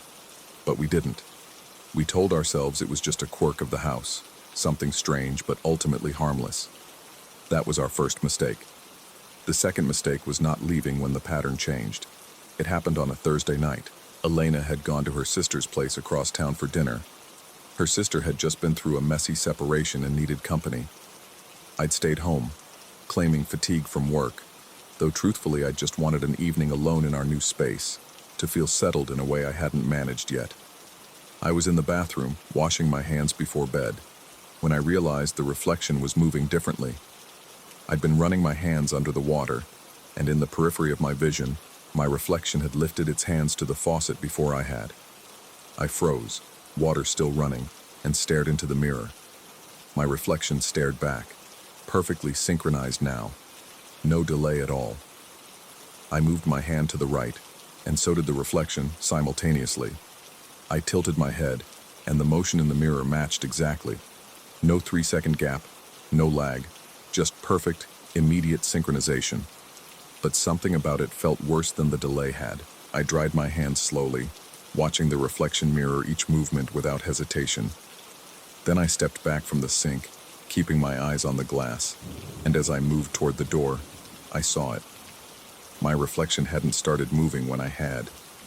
It had shifted its weight, begun to turn, a fraction of a second before I'd made the conscious decision to step back. The reflection had moved first. I stood in the doorway, my heart hammering against my ribs, telling myself I'd imagined it. Stress did strange things to perception. We'd only been in the house a week. I was tired. The delay had been putting ideas in my head. But even as I cataloged these rational explanations, I couldn't shake the feeling that I'd just seen something profoundly wrong, something that violated rules I didn't even know existed until they'd been broken. I avoided mirrors for the rest of the evening. I sat in the living room with my back to the decorative piece Elena had hung above the couch, watched television without really seeing it, listened to the house settle and creak around me. Old houses made noises. That was normal. The way the floorboards seemed to groan in the hallway upstairs, in a rhythm that almost sounded like footsteps, that was just wood expanding and contracting with temperature changes. When Elena came home around 11, I told her I'd been reading. I didn't mention the bathroom mirror. I wasn't sure what I'd even say. That our reflections now moved before we did when we were alone. It sounded insane even in my own head. But I started paying attention after that. Over the next few days, I began to notice the pattern. When Elena and I were together, the 3-second delay persisted exactly as it had. We'd move, and our reflections would follow, faithful but lagging.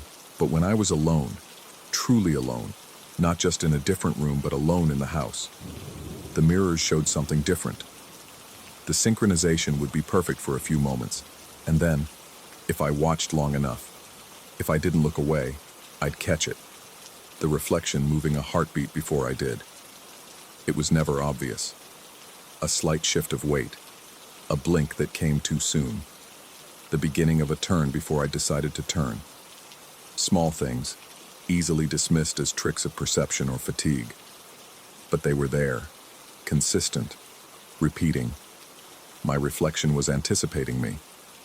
I started experimenting, in a way that felt increasingly compulsive. When Elena was at work, I'd stand in front of the bedroom mirror and try to move unpredictably. I'd wait for minutes, perfectly still, and then suddenly raise my arm or step to the side. But no matter how spontaneous I tried to be, the reflection would always start the movement first.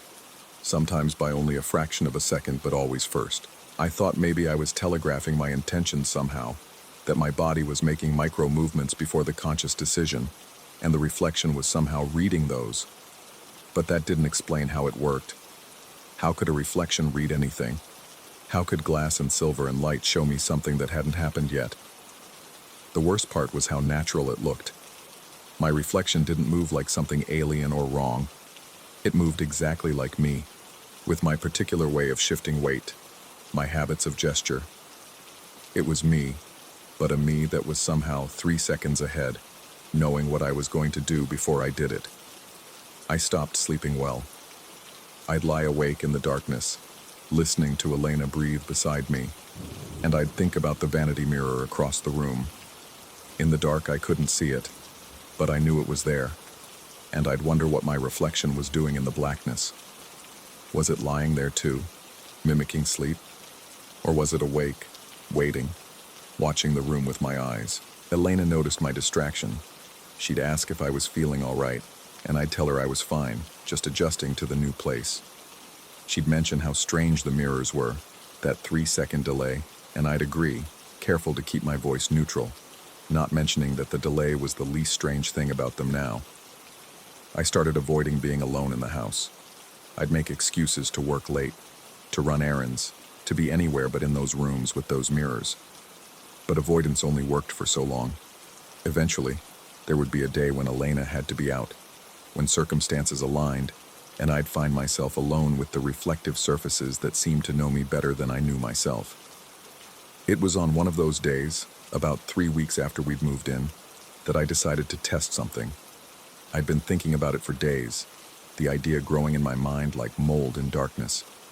If my reflection could anticipate my movements, what would happen if I tried not to move at all? What would it do if I refused to follow through on the actions it predicted? I stood in front of the bathroom mirror, forcing my body into absolute stillness. I controlled my breathing, locked my joints, fixed my gaze on my own eyes in the glass, and I waited. For the first minute, nothing happened. My reflection stood as still as I did, a perfect frozen image. But then I saw it, a subtle shift in the reflection's posture, the beginning of weight transferring to the left foot. My reflection was starting to move. I didn't move. I stayed exactly where I was, fighting the strange compulsion I felt to follow through, to make the motion my reflection had begun. The sensation was visceral, like an itch in my bones, a wrongness that built and built as I held position. In the mirror, my reflection completed the weight shift, but I remained still, and for the first time, we were out of sync in a way that felt dangerous. The reflection's expression changed. It was subtle, a tightening around the eyes, a set to the jaw, but it was there, and it was different from what I was feeling. My reflection looked annoyed, or maybe frustrated. It was reading an emotion on a face that should have been mine but wasn't. Not exactly. Not anymore. I held my position for another 30 seconds, watching this version of myself in the glass grow increasingly agitated, its features shifting through micro-expressions I wasn't making. Then, because I couldn't help it, because the wrongness had become unbearable, I shifted my weight to match what the reflection had done.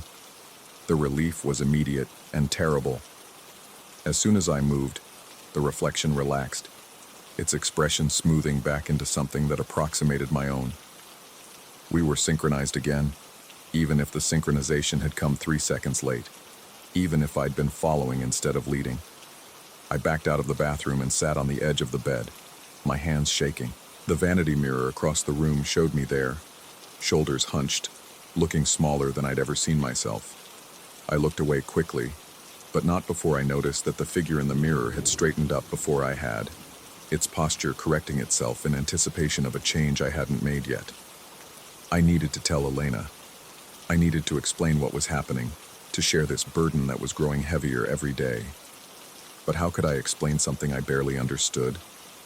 How could I make her see what the mirrors were doing without sounding like I'd lost my grip on reality? That evening when she came home, I tried. I told her about the synchronization, about how the delay disappeared when I was alone, about the reflection moving first. She listened with a patience that made my chest ache, her hand on mine, and when I finished, she suggested gently that maybe the stress of the move, combined with the strangeness of the delayed reflections, was making me see patterns that weren't there. She said she'd noticed I'd been anxious, that I wasn't sleeping well. She asked if I wanted to talk to someone, professionally. She said it with so much care that I almost agreed, almost let myself believe that maybe she was right, that maybe this was all in my head. But then I saw her glance at the decorative mirror on the living room wall, and I saw her reflection lag behind the motion, 3 seconds as always. And I knew. I knew that the delay was real, that this house had something wrong with it, that something in the physics or metaphysics of this place had gotten tangled up in a way that shouldn't be possible. I just couldn't prove that what happened when I was alone was any different than what happened when we were together. The mirrors played by different rules depending on observation, and that fact itself felt like a clue I was too slow to understand. Over the following days, I became obsessive. I started cataloging everything, writing down times and observations in a notebook I kept hidden in my office desk. I noted when the reflection would anticipate movements, what those movements were, how far in advance the anticipation occurred. The gap was growing. What had started as fractions of a second was now sometimes a full second or more. My reflection was pulling further ahead, knowing me better, predicting with greater accuracy. And then one night, about a month after we'd moved in, I woke up at 3 a.m. to find Elena's side of the bed empty. I heard water running in the bathroom, heard her moving around, and I got up to check on her. The door was ajar, light spilling into the hallway, and through the gap I could see her standing at the sink, hands gripping the counter, staring into the mirror with an intensity that made my blood freeze. I pushed the door open slowly, and she didn't turn, didn't acknowledge me at all. She just kept staring at her reflection, and I realized with a chill that rolled down my spine like ice water that her reflection was staring back with an expression that wasn't hers. The reflection looked calculating, assessing, while Elena's actual face showed only confused fear. Then Elena whispered something I could barely hear, and her reflection's lips moved 3 seconds later, forming the same words. "It's not supposed to move first." I stepped into the bathroom, and immediately the dynamic changed. Elena turned to me, the spell broken, and in the mirror her reflection turned 3 seconds later. The normal delay restored. She looked shaken, admitted she'd been watching the mirror, couldn't sleep, had noticed something odd, but she didn't say she'd seen the reflection move first. She didn't mention the calculating expression.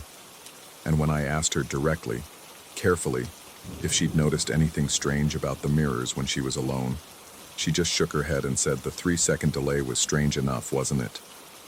I didn't push. I couldn't prove what I'd seen in that moment before I'd entered the room.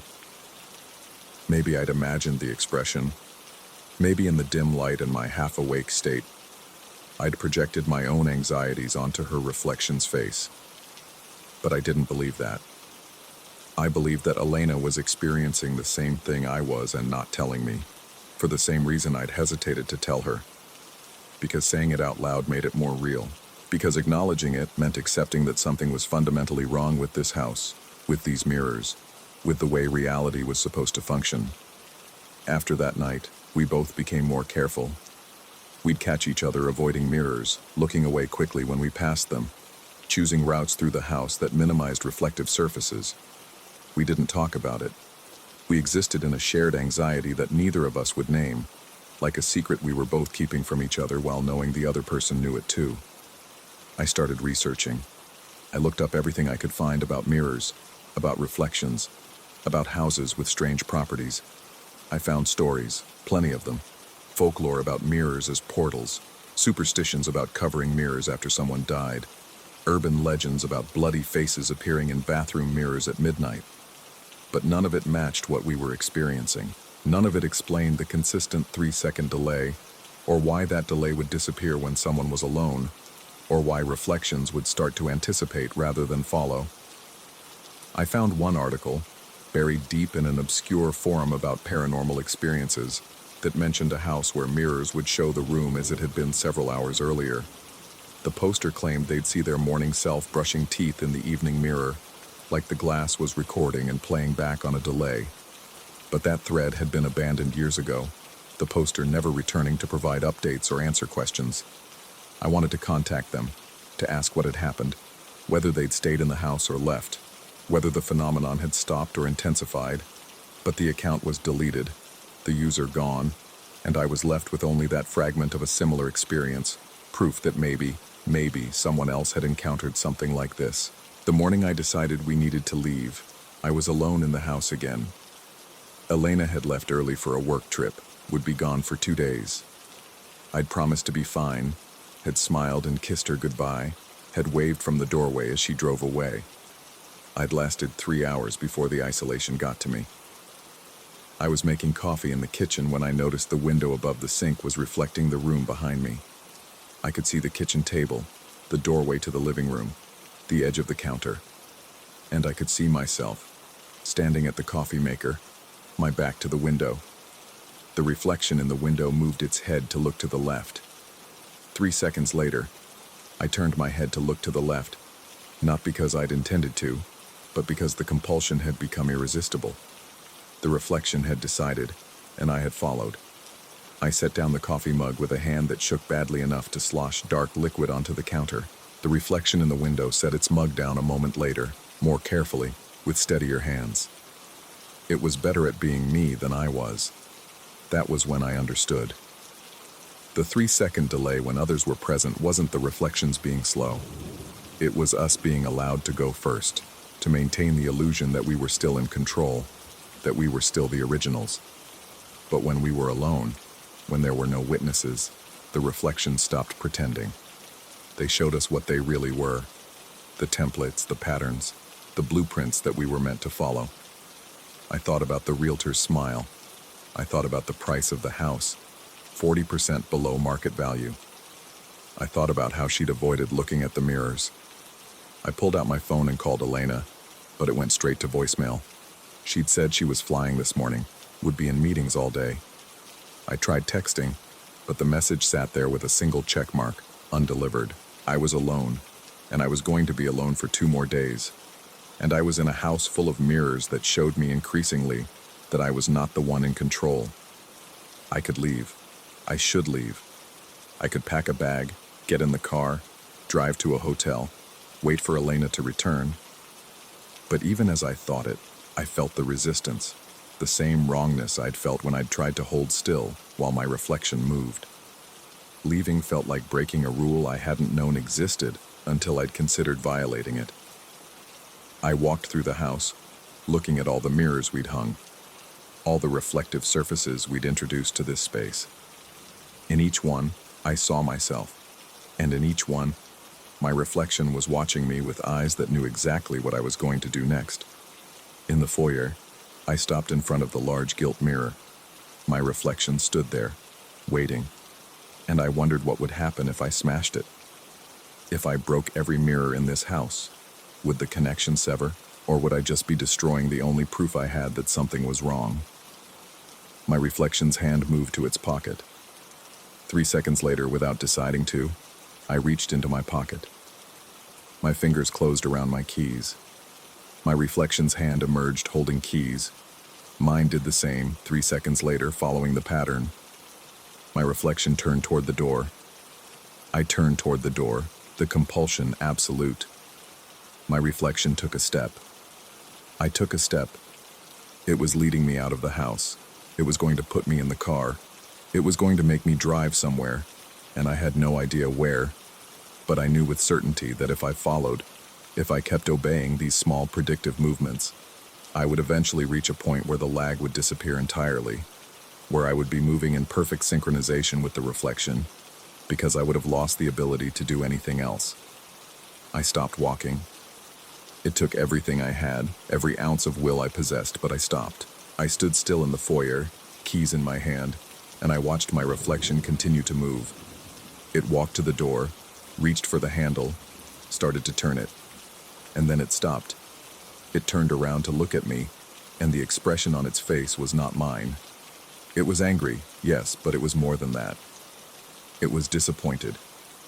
Like a teacher whose student has failed to learn a simple lesson after weeks of patient instruction. The reflection walked back toward the mirror, came right up to the glass surface, and pressed its palm flat against it from the other side. I could see the details of the hand, the lines, the tiny scar on the thumb from when I'd caught it on a broken glass years ago. It was my hand in every measurable way, but it wasn't on my side of the mirror. I wanted to run. I wanted to scream.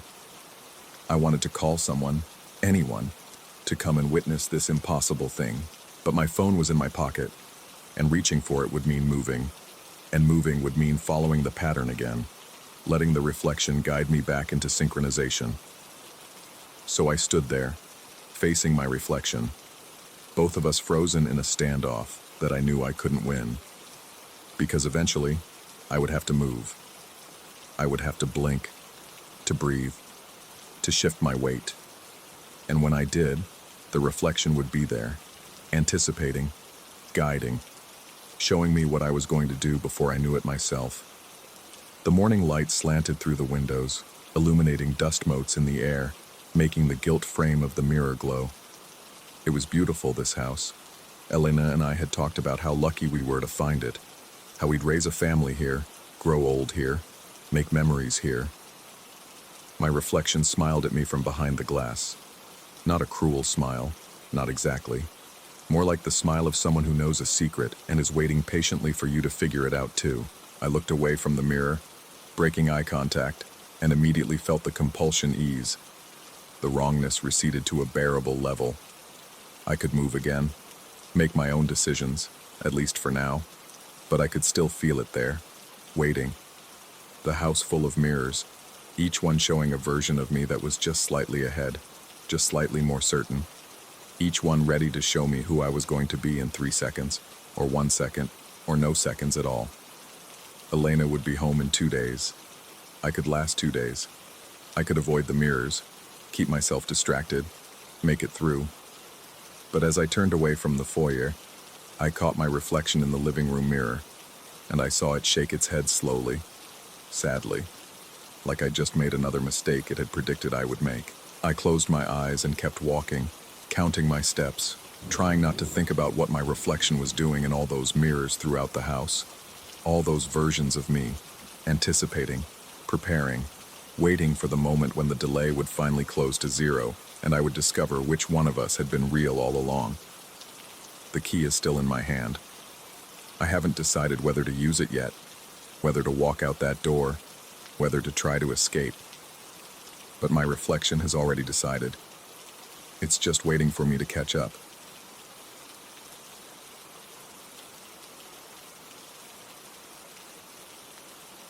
Story 12.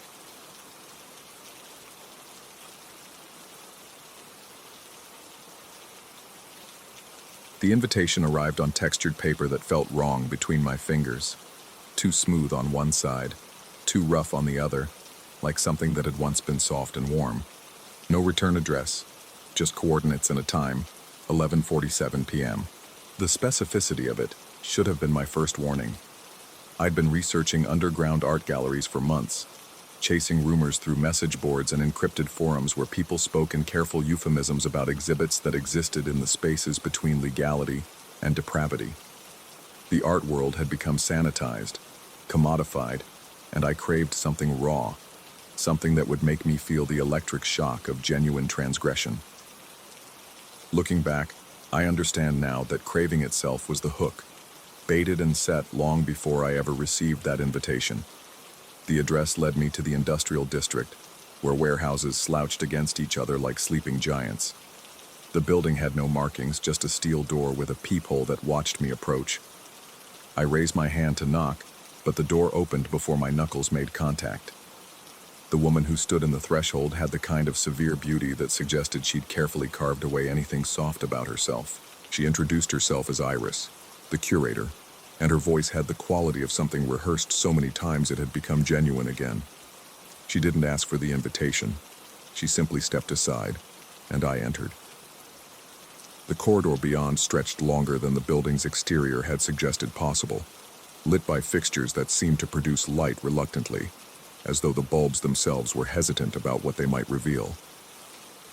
The walls were covered in a material I couldn't immediately identify, something that absorbed sound so completely that my footsteps became muted suggestions of movement rather than actual noise. Iris walked ahead of me, her heels clicking in a rhythm that seemed deliberately offbeat, syncopated in a way that made my pulse try to match and fail, leaving my heart stuttering irregularly in my chest. The air changed as we walked. It grew thicker, warmer, and carried a scent that made my sinuses itch, something organic and faintly sweet, like flowers left too long in a vase. Underneath that, another smell, mineral and sharp, that reminded me of the taste of blood when you bite your tongue. Iris explained that the museum operated on a membership basis, that I was receiving a trial viewing, that discretion was paramount. She mentioned legal concerns with the vagueness of someone discussing weather patterns, and I nodded along, wondering what laws we were skirting and why I didn't care enough to ask directly. The exhibition hall opened before us without warning, the corridor simply widening until walls fell away, and we stood in a space that seemed to have no clear boundaries, where shadows pooled in corners that geometry insisted shouldn't exist. Track lighting illuminated the pieces at precise angles, creating islands of visibility in an ocean of darkness. The paintings hung suspended on thin wires, floating at eye level, rotating slowly in air currents I couldn't feel. They were roughly rectangular, each about the size of a torso, though some were smaller, more intimate. The frames were minimal, just thin borders of what looked like bone or ivory, though I didn't want to examine them closely enough to be certain. But it was the canvases themselves that made my breath catch and hold. They weren't canvas at all. Even from a distance, even in that calculated lighting, I could see the texture was wrong. Too smooth in places, marked by variations that suggested pores, follicles, the topographic map of human skin. The paintings depicted faces, portraits rendered in techniques that ranged from classical realism to abstract expressionism. But the medium itself created a dimension of horror that no traditional artwork could achieve. Someone had painted on human skin, preserved it, stretched it, treated it with chemicals that gave it a translucent quality, so the pigment seemed to float beneath the surface like bruises forming in slow motion. Iris stood beside me, watching my reaction with clinical interest. She mentioned that the artist preferred to remain anonymous, that the technique involved proprietary preservation methods, that every piece was an original, utterly unique. Her words washed over me in waves of meaningless sound, while my eyes tried to make sense of what they were seeing. The first piece showed a woman's face, rendered in oils that had been applied with such delicacy that individual brushstrokes were barely visible. Her eyes were closed, her expression peaceful, almost beatific. But as I stared, something changed. A tremor ran across the surface, subtle enough that I could have imagined it. The woman's eyelids seemed to flutter just for a moment, as though she were dreaming, as though she might wake. I stepped back, blinking hard, and the movement stopped. Iris asked if I was all right, and I heard myself saying yes, though my voice sounded distant, filtered through cotton. We moved to the next piece. A man this time, his face fragmented into geometric planes like a Picasso, but rendered with such anatomical precision that I could trace the muscles beneath the angular representation. His mouth was open in what might have been a scream or a laugh. The abstraction made it impossible to tell. As I watched, his lips seemed to twitch, pulling wider, and I could swear I saw the suggestion of teeth behind them, yellowed and irregular. My heart was hammering now, a sick rhythm that made my vision pulse at the edges. I wanted to leave, but Iris was already guiding me deeper into the exhibition, her hand on my elbow with surprising strength, and I found myself following because the alternative was admitting I was afraid of paintings, which seemed absurd, even as every primitive instinct in my brain screamed warnings I couldn't articulate. The pieces became increasingly abstract as we progressed. Swirls of color that suggested features rather than depicting them. Negative space that implied eyes, mouths, the hollow places where souls might reside. But the movement persisted. Every time I focused on a piece, really looked at it, something shifted. A ripple across the surface. A suggestion of expression changing. The faintest hint of warmth, as though the skins retained some ghost of circulation. Iris explained the artistic process in terms that sounded technical but meant nothing. Substrate preparation, pigment bonding, cellular preservation. I nodded mechanically, my attention fragmented between her words and the growing certainty that I was watching something that shouldn't exist, that violated some fundamental law of the universe I couldn't name, but felt deeply in my bones. Then I saw the face I recognized. It was near the back of the exhibition, in a section Iris called the Contemporary Studies. The piece was smaller than the others, more intimate, painted in a style that suggested photography. Hyper-realistic, every detail rendered with obsessive precision. The face belonged to Declan Frost, a performance artist who disappeared 6 months ago. I'd known him tangentially, seen him at openings, admired his work from a distance. The official story was that he'd gone to Berlin to work on a new project, but there had been whispers, concerns, unanswered messages. His face stared out at me from that canvas of skin, eyes wide, mouth slightly open, and as I watched, frozen, his eyes moved. Not imagined, not a trick of light. They tracked left, then right, then focused directly on me, and his mouth opened wider, stretching in a silent scream, and I could see his tongue moving, forming words I couldn't hear, and the skin around his features rippled with effort, with desperation, with an agony that existed somewhere beyond physical pain. I stumbled backward, colliding with Iris, who steadied me with hands that felt too cold through my jacket.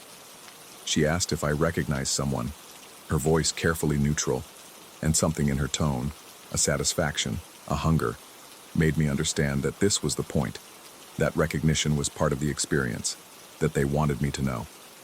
The room spun. I could feel sweat forming on my palms, my forehead, the back of my neck. Every piece of skin on the walls seemed to pulse in unison now, a collective breathing, and I could hear sounds that might have been the building settling, or might have been whispers, please, a chorus of voices trapped in dermis and subcutaneous tissue. Iris mentioned that new pieces were always in development, that the artist was accepting commissions, that I had been selected as a potential patron. Her hand remained on my arm, guiding me toward a door I hadn't noticed before, and I wanted to run, to tear free and sprint back through that impossible corridor, but my legs felt leaden, disconnected from my will. Behind the door was a smaller room, dimly lit, and the smell that had been subtle before hit me full force. Chemicals and something organic, something rotting sweetly. There were tables, metal and cold, and instruments arranged with surgical precision, and on the walls, pieces that weren't finished yet, skins stretched on frames like canvases waiting for inspiration, except some of them still had hair attached, follicles intact, and patterns of freckles and scars that told stories I didn't want to read. Iris explained that the artist believed in complete immersion in the medium, that true art required sacrifice, that I had been chosen because my features would translate beautifully to the collection. She mentioned techniques for preservation while the subject remained viable, methods that ensured the canvas retained its responsive qualities, ways of keeping awareness suspended in the moment of creation. I found my voice finally, heard it crack as I said I needed to leave, that this was too much, that I'd made a mistake. Iris smiled, and her expression carried the patience of someone explaining simple concepts to a child. She told me that no one who entered the museum left unchanged, that the invitation was a contract signed by attending, that I had already become part of the collection whether I left through the front door or stayed to contribute more directly. The room tilted. I pulled free from her grip and ran, careening through the exhibition hall where dozens of faces watched my flight with expressions that might have been envy or warning or hunger. I heard Iris calling behind me, her voice calm, unhurried, saying I couldn't run from what I'd already seen, that the images were already inside me, that I'd carry them forever.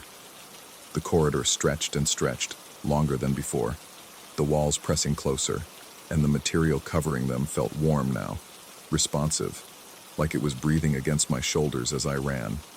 The exit appeared suddenly, and I slammed through it into the night air, gasping, my lungs burning, and I kept running until the warehouse district fell away behind me, and I found myself in familiar streets where neon signs and traffic noise proved the normal world still existed. That was 3 weeks ago. I haven't slept properly since. Every time I close my eyes, I see those paintings, those faces, and they're more detailed in memory than they were in person, as though my mind is filling in details, adding new pieces to the collection. I see Declan Frost's eyes tracking me in the darkness behind my eyelids, see his mouth forming words I still can't hear, and sometimes I think I can feel my own skin growing tighter, like it's remembering how it felt to be watched, how it might feel to be stretched. Yesterday, I received another invitation. Same paper, same texture. But this time, there's no address, no coordinates, just a single line. The canvas remembers you. I've been standing in front of the mirror for an hour now, studying my face, tracing the lines and planes that might translate to art. My reflection blinks when I blink, but sometimes, just sometimes, there's a delay, a fraction of a second where my eyes are closed but the reflections remain open, watching me with an expression I can't quite read. The invitation sits on my desk and I can't bring myself to throw it away. Because part of me, the part that craved transgression and raw experience, the part that walked through that door willingly, wants to go back, wants to understand, wants to know if Declan is really there, trapped in treated dermis, or if my mind has been compromised, infected by what I saw, hallucinating connections that don't exist. I touch my face, feeling the warmth of blood beneath the surface, and I wonder if that warmth would persist after extraction, if some echo of consciousness could remain suspended in tissue, if art and horror could merge so completely that they became indistinguishable. The mirror shows my reflection, and my reflection shows something that might be me or might be a canvas waiting to be framed, and I can't remember anymore which side of the glass I'm actually on, or if perhaps I've been on both sides all along, and the museum was simply showing me what I already was, skin and pigment, and the terrible awareness that neither is enough to prove you're real, that you exist, that you're anything more than surface and suggestion, and the desperate hope that someone somewhere is still looking. My phone buzzes. A message from an unknown number. 11:47 p.m. You know the address. And God help me, I do. I remember every step, every turn, every breath of that impossible corridor. My hand reaches for my jacket without conscious thought, and I watch myself in the mirror. This person who might be me, and I can't tell if the smile forming on his face is my own, or if it's been painted there, fixed in place by unseen hands. A brushstroke of expression on a canvas that never agreed to be art, but became it anyway, in the space between choice and surrender, in that moment when you stop running from what you've already become. The night waits outside my window, heavy and expectant. The museum is calling, and I'm already walking toward the door.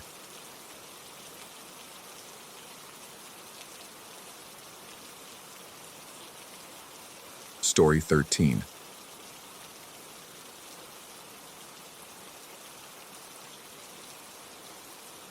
The real estate agent told me the house had been vacant for 3 years, but standing in the foyer that first afternoon, I couldn't shake the feeling that something had been living here all along.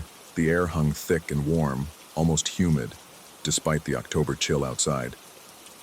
When I closed the front door behind me, the sound didn't echo the way it should have. Instead, it seemed to be absorbed into the walls themselves, swallowed whole. I'd taken the place sight unseen, a desperate move after the lease on my apartment fell through. The price was impossibly low for a 3-bedroom Victorian, even one as neglected as this. The agent had mentioned some minor structural issues, outdated plumbing, the usual problems with century-old homes. She hadn't mentioned the smell. It wasn't rot, exactly, or mildew, something organic and slightly sweet, like overripe fruit left in a closed room. I moved through the ground floor, opening windows, trying to air out the space. The window latches were sticky, almost gelatinous to the touch, and I had to wipe my fingers on my jeans afterward. Probably just years of accumulated grime and humidity, I told myself. The hardwood floors creaked under my weight, but beneath the familiar sound of settling wood, there was something else, a low, almost subsonic rumble that I felt more than heard. It pulsed through the soles of my feet in irregular rhythms. The furnace, maybe, or old pipes protesting as water moved through them. I spent the first night on an air mattress in the largest bedroom upstairs, too exhausted from moving to care about unpacking. The darkness in that room was absolute, thick enough that I couldn't see my hand in front of my face. I lay there listening to the house breathe around me, because that's what it sounded like, breathing. The walls seemed to expand and contract with a subtle rhythm, accompanied by the gurgling rush of liquid through the pipes. Not the sharp, metallic clatter of water in copper pipes, but something slower, more viscous, like something being digested. I woke around 3 in the morning to find my phone charger missing. I'd left it plugged into the wall outlet across the room, the cord snaking across the floor to where my phone lay beside the mattress. Now the cord ended abruptly at the baseboard, and when I ran my hand along the floorboards, I felt a slight depression, a softness where the wood should have been solid. The charger was gone, completely gone. In the morning light filtering through yellowed curtains, I convinced myself I'd simply misremembered where I'd left it. The floor was solid again, though when I pressed my palm flat against the boards, they felt oddly warm. Body temperature, maybe a degree or two higher. The house holding on to the summer heat, I reasoned, though the rationalization felt thin even to me. Over the next few days, I started making a mental inventory of disappearances. Small things at first, a fork I'd left on the kitchen counter, a pair of socks I'd dropped by the laundry basket, a paperback book I could have sworn I'd set on the coffee table. I'd find myself retracing my steps, checking the same spots multiple times, wondering if exhaustion and stress were making me forgetful. But the pattern was unmistakable. Anything left directly on the floor vanished within hours. Anything touching the walls for too long suffered the same fate. I started placing things on furniture, keeping them elevated, suspended above the house itself. This seemed to work, though I couldn't say why I felt it necessary. The house wanted things grounded, I thought, then immediately felt ridiculous for thinking of the house as having wants at all. The sounds grew more pronounced as I spent more time there. Late at night, I'd lie awake listening to the rhythmic pulsing in the walls, the wet gurgling in the pipes that seemed to move through the house in waves, starting in the basement and working upward. Sometimes I'd press my ear against the wall and feel it, the subtle movement, the barely perceptible rise and fall, like pressing against someone's abdomen and feeling their breath move through them. The water from the taps ran rust-colored for the first few seconds every morning, viscous and warm. It smelled like iron and something else, something mineral and organic that made me think of blood. I stopped drinking from the tap, buying bottled water instead, though I couldn't quite articulate why this felt necessary. In the basement, things were worse. I'd ventured down there only twice, both times cutting the visit short. The stone foundation walls were damp to the touch, but not with water. When I pulled my hand away, my fingers came back slick with something clear and slightly sticky, like saliva. The floor down there wasn't concrete, it was earth, dark and soft, and when I stepped on it, my shoes sank slightly, as if the ground were swallowing my weight. The furnace hulked in the corner, its metal surface warm even though I'd never turned it on. From somewhere behind it, I could hear a steady rhythmic sound, like something large breathing in its sleep. I stopped going to the basement after the second visit. The walls upstairs had begun to look different. Where before they'd been simply old plaster, yellowed with age and water damage, now I noticed a subtle translucence to them in certain lights. Late afternoon sun would filter through the windows and I'd catch glimpses of something beneath the surface. Networks of darker lines that looked disturbingly like veins, pulsing slowly with whatever circulated through them. I tried to photograph them once, but the camera on my phone wouldn't focus properly. The images coming out blurred no matter how steady I held it. I found myself sleeping less, spending more time watching the house. I'd noticed the way the floorboards in the hallway seemed to ripple slightly when I wasn't looking directly at them, the movement catching in my peripheral vision. The way the door frames appeared to contract and expand almost imperceptibly, as if the house were swallowing and re-swallowing the spaces it had created. The banister on the stairs felt warm and slightly damp under my hand, and I'd stopped gripping it after my palm came away with that same clear, sticky residue. One night, I woke to find my left shoe halfway through the floor. I'd left both shoes beside the bed before sleeping, and now one had sunk into the wood up to the laces, as if the floor had softened and was slowly pulling it down. I grabbed it and pulled, feeling genuine resistance, a suction-like force that required real effort to overcome. When I finally wrenched it free, the shoe was warm and damp, coated in that translucent slime. The depression in the floor remained for several minutes before slowly, impossibly, filling back in, the wood fibers seeming to knit themselves together like healing skin. I should have left then, Any rational person would have. But something kept me there. Some awful fascination, or maybe just the exhaustion of having nowhere else to go. The rent was paid through the end of the month. I'd started sleeping with my mattress propped up on wooden crates, keeping everything I owned elevated, suspended above the floor. The house seemed content with this arrangement, or at least it stopped taking things that weren't touching it directly. But the sounds continued, and now I was certain the house was digesting something. Every night the gurgling would intensify, moving through the walls in peristaltic waves, starting in the depths and working upward and outward. I could trace the movement with my hand against the wall, feeling the bulge of pressure move beneath the surface, accompanied by that warm, wet sound of something being broken down, absorbed, processed.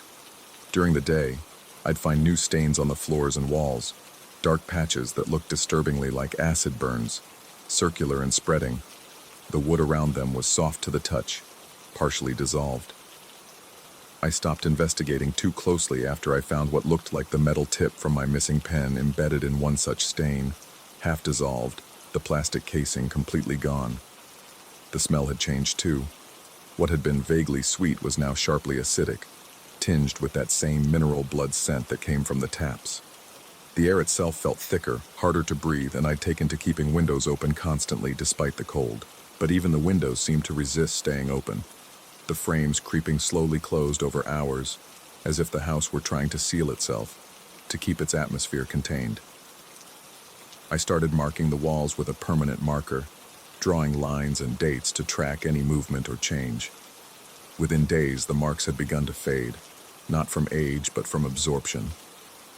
I watched one afternoon as a thick black line I'd drawn that morning slowly blurred at the edges, then disappeared entirely into the plaster, as if the wall had consumed the ink molecule by molecule. I touched the spot where the line had been and felt warmth, felt that subtle pulsing rhythm beneath my fingertips. The question of sanity had become urgent. Was I experiencing a breakdown, seeing patterns and purpose where none existed? But I couldn't dismiss the physical evidence, the missing objects, the sticky residue, the way the floor had literally tried to swallow my shoe. Unless that too was delusion, my mind constructing an elaborate fiction to explain the stress of upheaval and isolation. I tried to leave one evening, packed a bag, headed for the door. But as I reached for the handle, the floor beneath me softened suddenly, and my feet sank ankle-deep into boards that moments before had been solid. The sensation was horrifying, warm and wet and yielding, like stepping into something's mouth. I jerked backward, pulling myself free, and scrambled for the stairs. By the time I looked back, the floor was solid again, smooth and unmarked, as if nothing had happened. The house didn't want me to leave. That night I lay on my elevated mattress and finally let myself acknowledge the truth I'd been avoiding. The house wasn't just alive, it was hungry. Everything it took, it consumed. The objects, the water, the very air seemed to feed it, sustain it, and now, watching the walls pulse in the darkness, feeling the whole structure breathe around me, I understood that I had been misunderstanding my relationship to this place. I wasn't the tenant. I was dinner. But dinner that wouldn't touch the ground, that kept itself suspended and separate. The house seemed frustrated by this, if such a thing could be frustrated. The sounds had grown more insistent, the pulsing in the walls more aggressive. Stains appeared on the ceiling now, as if gravity were becoming optional, as if the house were preparing to consume from all directions at once. I've been awake for 36 hours now, maintaining my vigil, keeping everything elevated. The walls have become almost transparent in the pre-dawn light, and I can see the network of vessels and channels that run through them, circulating something thick and dark. The floor ripples constantly now, no longer bothering to hide its liquid nature. The ceiling drips with that clear slime, and I've had to move my mattress twice to avoid the spots where it pools. The real estate agent won't return my calls. I tried to tell her, tried to explain, but my words sounded insane even to my own ears. A house that eats things. A house that's trying to digest me. She probably thinks I'm having some kind of episode, that the stress of moving has triggered something psychological. Maybe she's right. Maybe I am losing my mind. Maybe everything I think I'm experiencing is just elaborate delusion, trauma manifesting as supernatural horror. The alternative, that I'm trapped in a living, feeding thing that looks like a house, is too terrible to fully accept. But my shoe is still damp with that translucent slime. The dissolution marks on the floor are still there, still spreading, and when I press my hand against the wall, I feel it pulse back, warm and alive, and undeniably hungry. The sun is rising now, pale light filtering through windows that seem slightly smaller than they were yesterday, as if the house is slowly closing all its apertures. My elevated sanctuary feels less secure with each passing hour. The wooden crates supporting my mattress are beginning to soften at the bottom, where they touch the floor. Soon they won't hold. Soon everything will touch the ground. And then the house will have what it's been waiting for, what it's wanted since I first walked through the door. The question isn't whether it will consume me. The question is whether I'll still be conscious when it does, whether I'll feel myself being broken down, dissolved, absorbed into whatever ancient hunger lives in these walls. Or maybe the real question is whether any of this is real at all, whether I'm actually standing in this pale light, watching my shelter dissolve around me, or whether I'm somewhere else entirely, a hospital room perhaps, or a psychiatrist's office, constructing this elaborate fiction to explain whatever's really wrong with me. The walls pulse, the floor ripples. Something gurgles deep in the pipes, moving upward, getting closer. I don't know what's real anymore, but the house does, and it's still hungry. Story 14. The limestone walls pressed close as we descended, our headlamps carving thin corridors of light through the darkness. I'd been caving for 15 years, but this system felt different from the moment we rappelled through the entrance. The air held a thickness that had nothing to do with humidity, as if we were breathing something more substantial than oxygen. Beside me, Valdez kept adjusting his breathing apparatus, though the readings showed nothing unusual. Behind us, Chen moved with her usual efficiency, but I noticed she'd stopped humming, something she always did underground. We'd discovered the entrance 3 weeks ago while surveying for a mining company. The geological survey had shown anomalies 200 feet down, density variations that suggested a significant chamber. What the instruments couldn't convey was the sensation that grew stronger with every foot we descended, the feeling of moving through something that was waiting. The vertical shaft opened abruptly into a cathedral-sized chamber, and I heard Chen's sharp intake of breath behind me. Our lights swept across formations that defied everything I knew about cave geology. The walls didn't just reflect our beams, they seemed to absorb them, the stone holding a faint luminescence that persisted in the spaces between our lights. The surface looked smooth, almost organic, lacking the typical crystalline structures or sedimentary layers. When I pressed my palm against it, the limestone felt warm. Valdez was already setting up base camp, his movements mechanical, efficient. He mentioned something about heat signatures being unusual this deep, but his voice sounded distant, as if the cave was swallowing the words before they could fully form. I couldn't shake the sensation that we were being observed, though when I swept my light around the chamber, we were utterly alone. The silence pressed against my eardrums with an almost physical weight. The chamber stretched beyond the reach of our lights, and as we pushed deeper, I became aware of a rhythm. At first, I thought it was my own heartbeat amplified by the enclosed space, that familiar phenomenon when the body's sounds become the only sounds.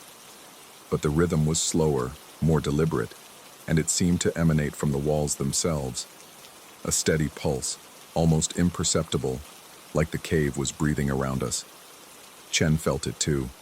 I could tell by the way she kept pausing, her hand pressed against the stone, her expression caught between wonder and something else. Something that looked like recognition, though I couldn't imagine what she might be recognizing in this alien space. When I asked if she was all right, she simply nodded and moved forward, but her hand trembled slightly as she adjusted her equipment. We found the first alcove 20 minutes into our exploration. The opening stood 7 feet tall and 4 feet wide, carved. No, that wasn't the right word. The space seemed grown rather than excavated, the edges too smooth and purposeful to be natural erosion. Inside, suspended in the stone like an insect in amber, was something that made my mind stutter, trying to process what my eyes were seeing.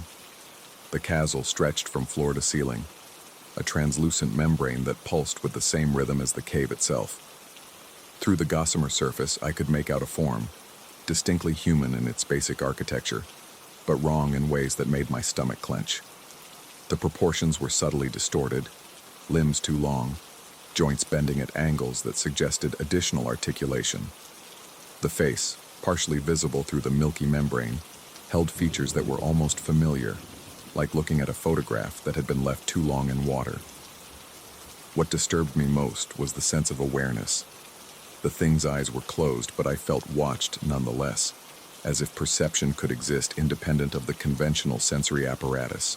The membrane contracted and expanded with deliberate regularity, and I realized with growing horror that I could see veins. Not blood vessels, but something else. Something that glowed with that same subtle luminescence as the walls, spreading through the surrounding stone like roots through soil. Valdez's voice cracked as he reported the readings. The chasm registered body temperature, a heartbeat, neural activity. All the signs of life, except nothing about this was life as we understood it. He suggested we document and retreat, his usual calm fractured into something resembling panic. I wanted to agree, but I couldn't move. The pulse of the cave had synchronized with my own heartbeat, and I felt a terrible certainty that pulling away now would be like tearing a piece of myself free. Chen found 6 more alcoves in the next hour. Each contained a similar chasm, each with its gestating occupant. The forms varied in their degree of transformation, some still recognizably human, others so altered that I could barely discern the original template. One appeared to be in the process of splitting, dividing like a cell, though what it was dividing into defied any biological classification I knew. The deeper we moved, the warmer the air became, and the pulse grew stronger, more insistent. I found myself timing my steps to match it, found my breathing falling into the same rhythm. Valdez had stopped taking readings altogether, just stood with his hand pressed against the wall, his expression vacant.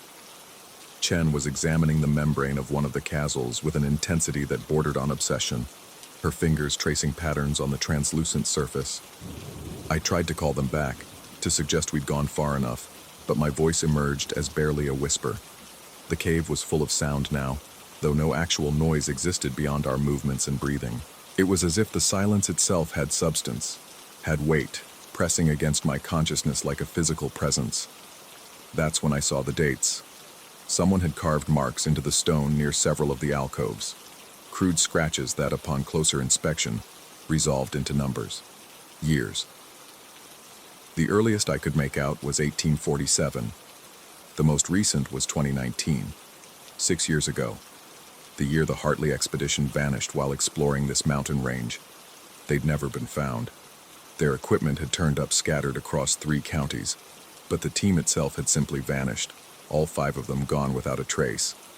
I looked more carefully at the chasm nearest to me, and through the membrane I could see fabric, the remnants of clothing, modern hiking gear, and the distinctive colors Hartley's team had been photographed wearing before they disappeared.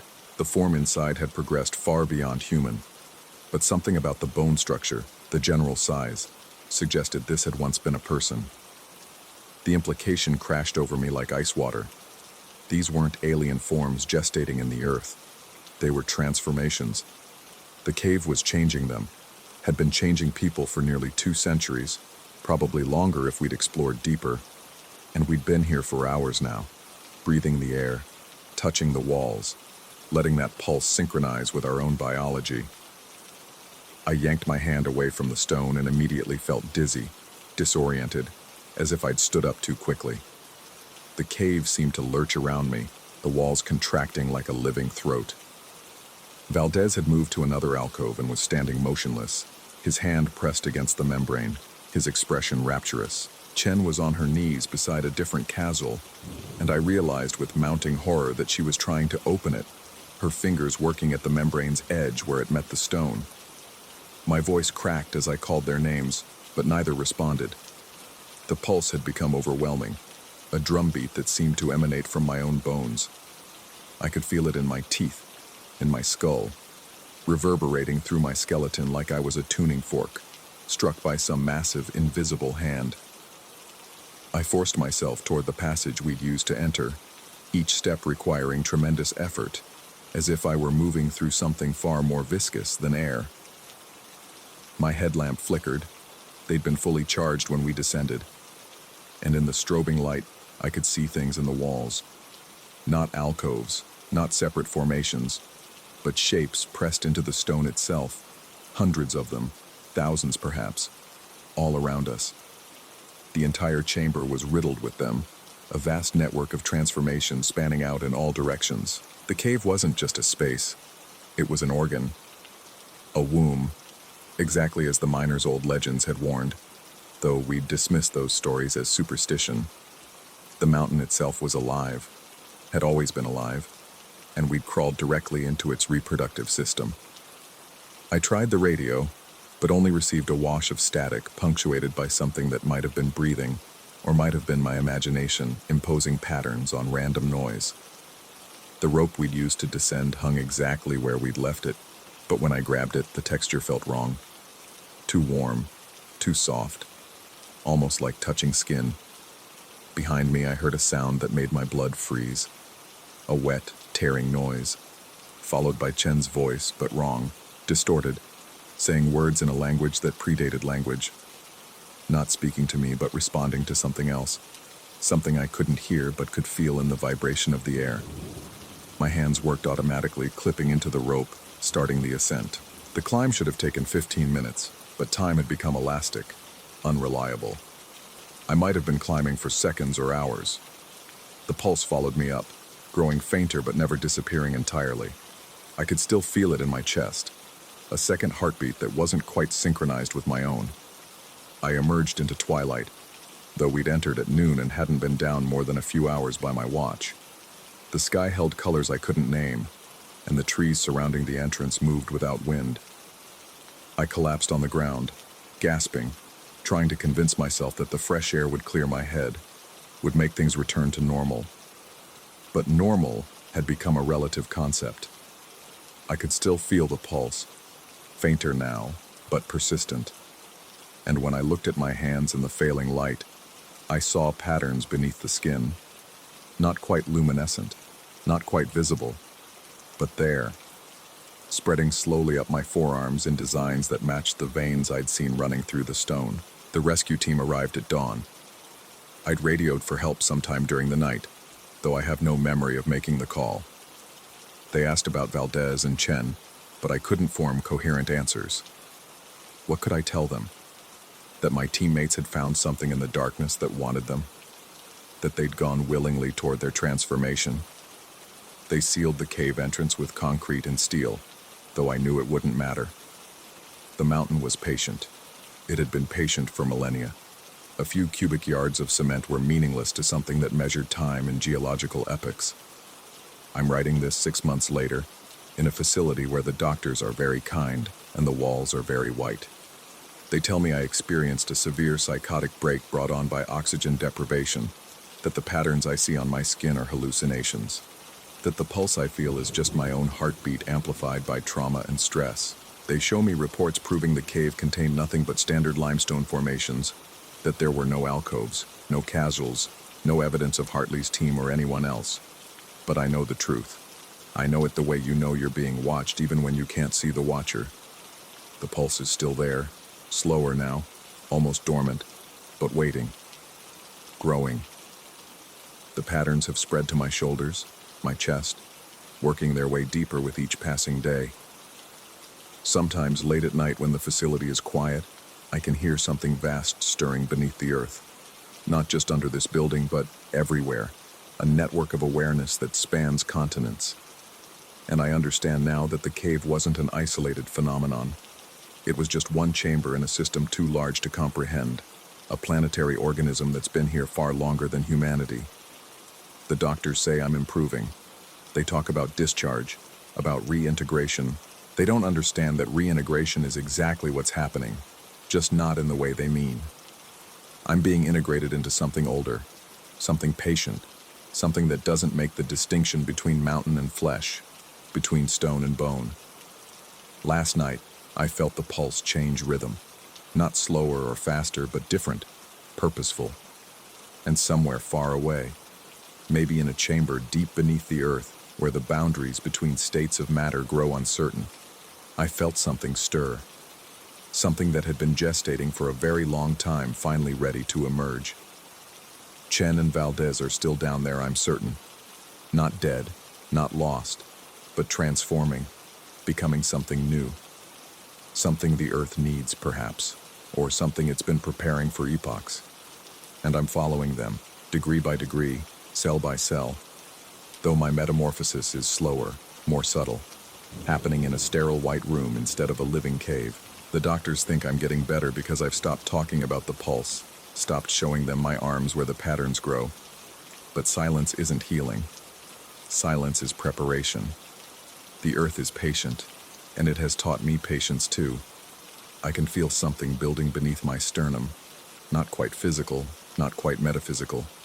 A pressure, a gathering, a sense of imminent emergence. And I wonder, in the quiet hours before dawn, whether the thing that opens its eyes in this bed will still be me, or if I'll just be the chrysalis, the discarded shell of something that's been gestating in the womb of the earth, waiting centuries for exactly the right moment to be born into a world that has no idea what's coming.